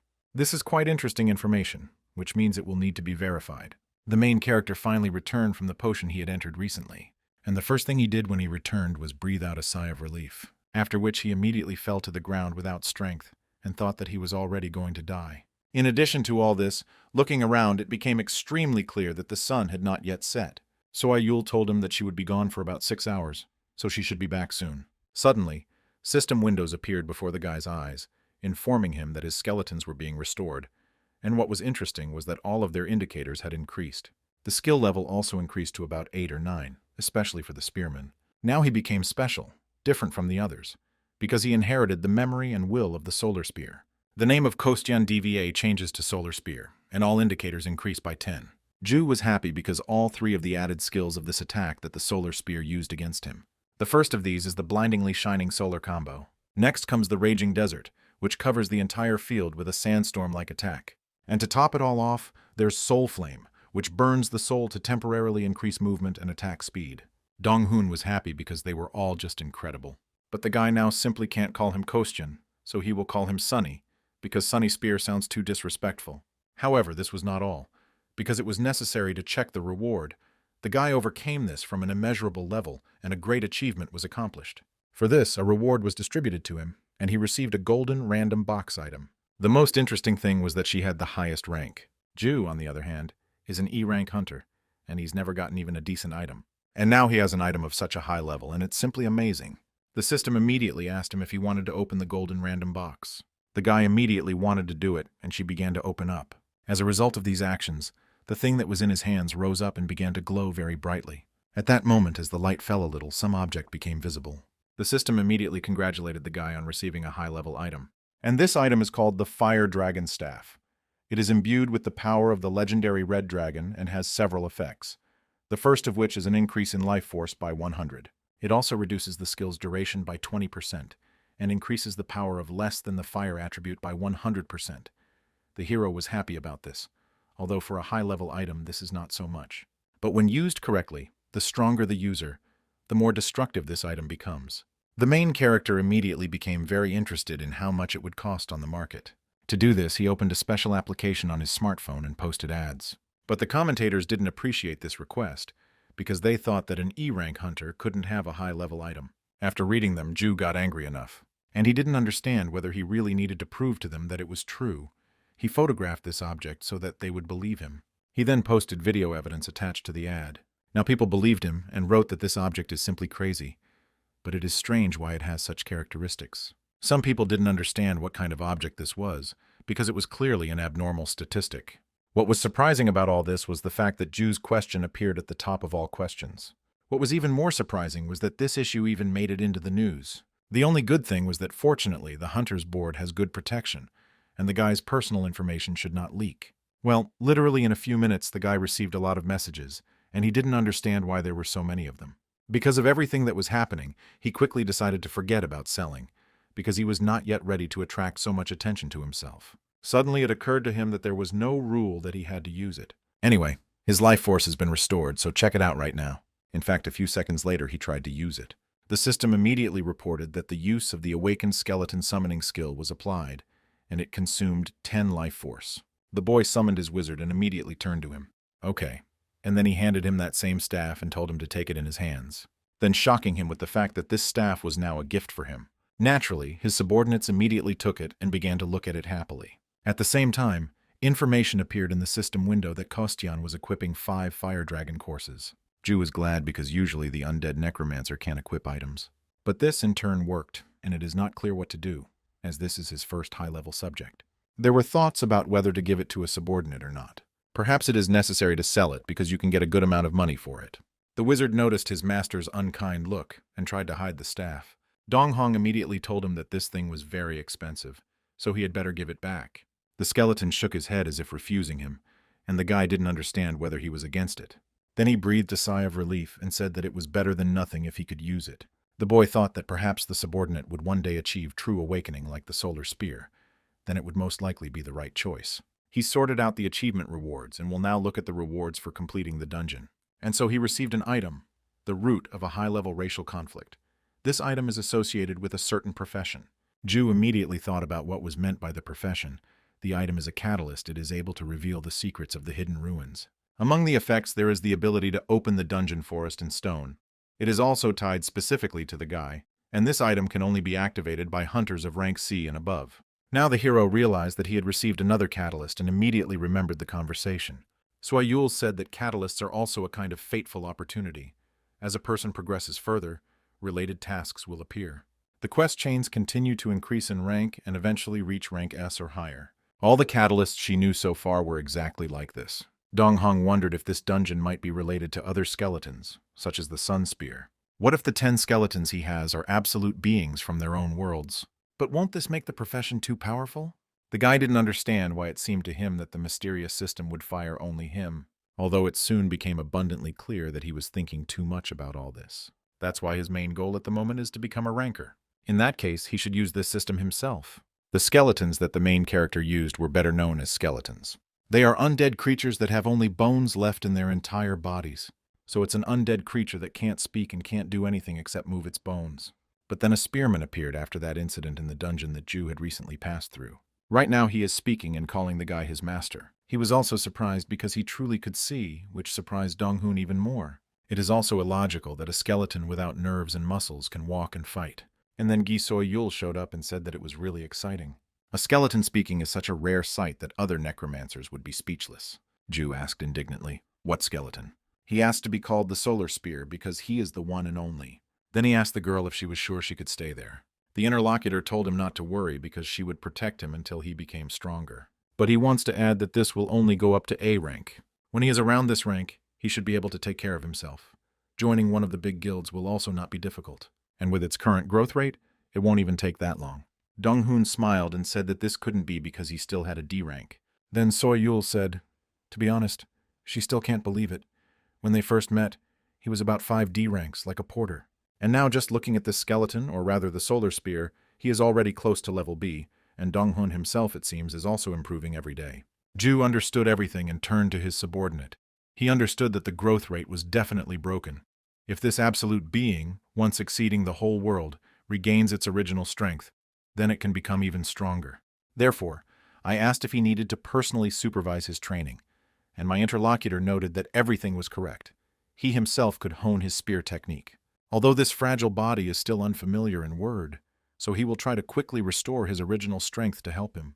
The Necromancer said that it was good. Let him train himself. Sunspear obeyed his order and immediately began training. The protagonist continued to watch his training and became curious about when his rank would increase. If he was given an item that unlocks at C rank, then there must be a way to get to that rank. This means only one thing, that the guy's next goal is to reach this rank. After a short time, the heroes, together with Soyul, moved to another location, and there the girl said that the guys should definitely go that far into it. Ju noted that she helps him, so he feels it's wrong that she sleeps on the roof every time.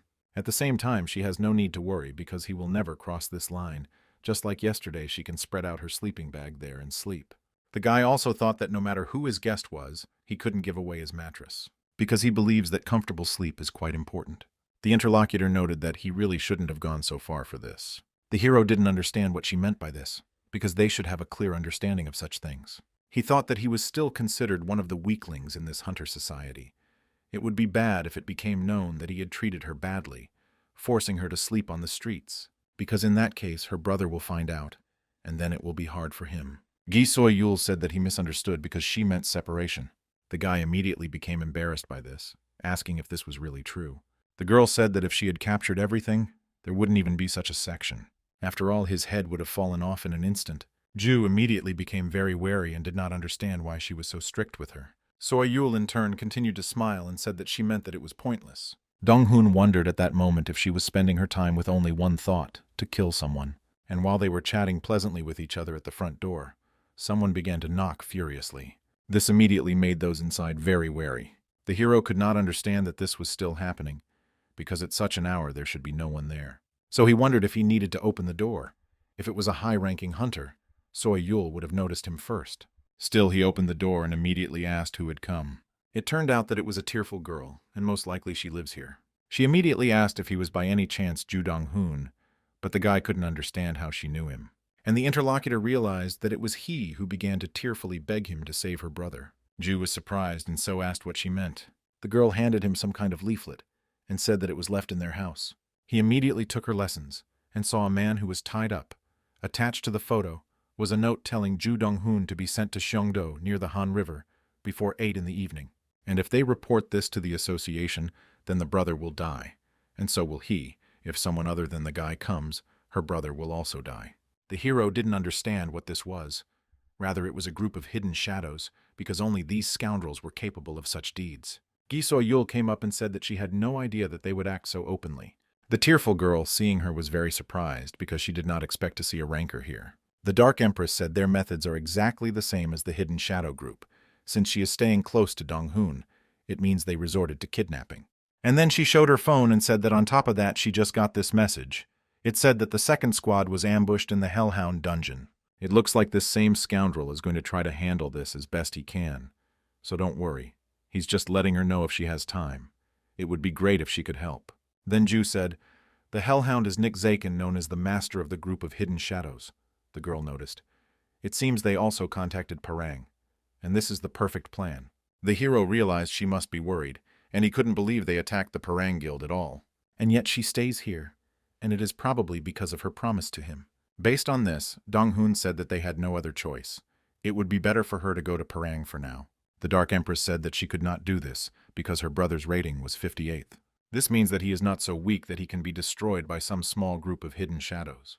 But compared to him, Ju is alone, and once she leaves, who knows what might happen to him.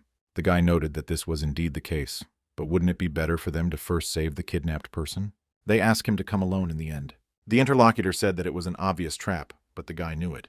He understood that the Hellhound was busy with Parang, and besides, he had the old man on his side, as well as the Sun Spear. The hero noted that Soyul had already spoken about this, that life is a journey that begins with connections and ends with connections. Someone is connected to him, and that is precisely why he suffers.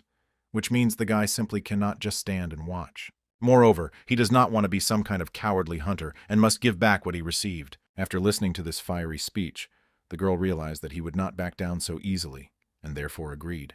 Informing that she would first go to Parang, quickly sort out her affairs, and then join him. She told him last time that she was ready to introduce him to many connections. And now it seems that it could happen much faster than she thought. The guy wanted to ask what she was talking about, but the girl had already disappeared. And he became quite interested in what else many connections meant. The kidnapped brother of the girl who came to the main character was near the river. Next to him were assassins from the group of hidden shadows who committed this theft. One of them looked at his watch, waiting for 8 o'clock in the evening. There were only 5 minutes left at the appointed time, so the boss said that the guy should be here soon. Their reality, he and his skeleton were approaching. It became clear to the people from the constant shadows that he was approaching them. So they grabbed the kidnapped victim and threw her aside. The man was conscious and saw the main character and tried to say something but couldn't because his mouth was tied. One of the patrolling shadows smiled, asking if he really had come, and he probably had plenty of courage. Judging by the skeleton, he must be a low-ranking necromancer. The hero realized that all the hunters in front were of rank A, and perhaps there were also B-rank hunters there. The interlocutor noted that the guy should know why they invited him here.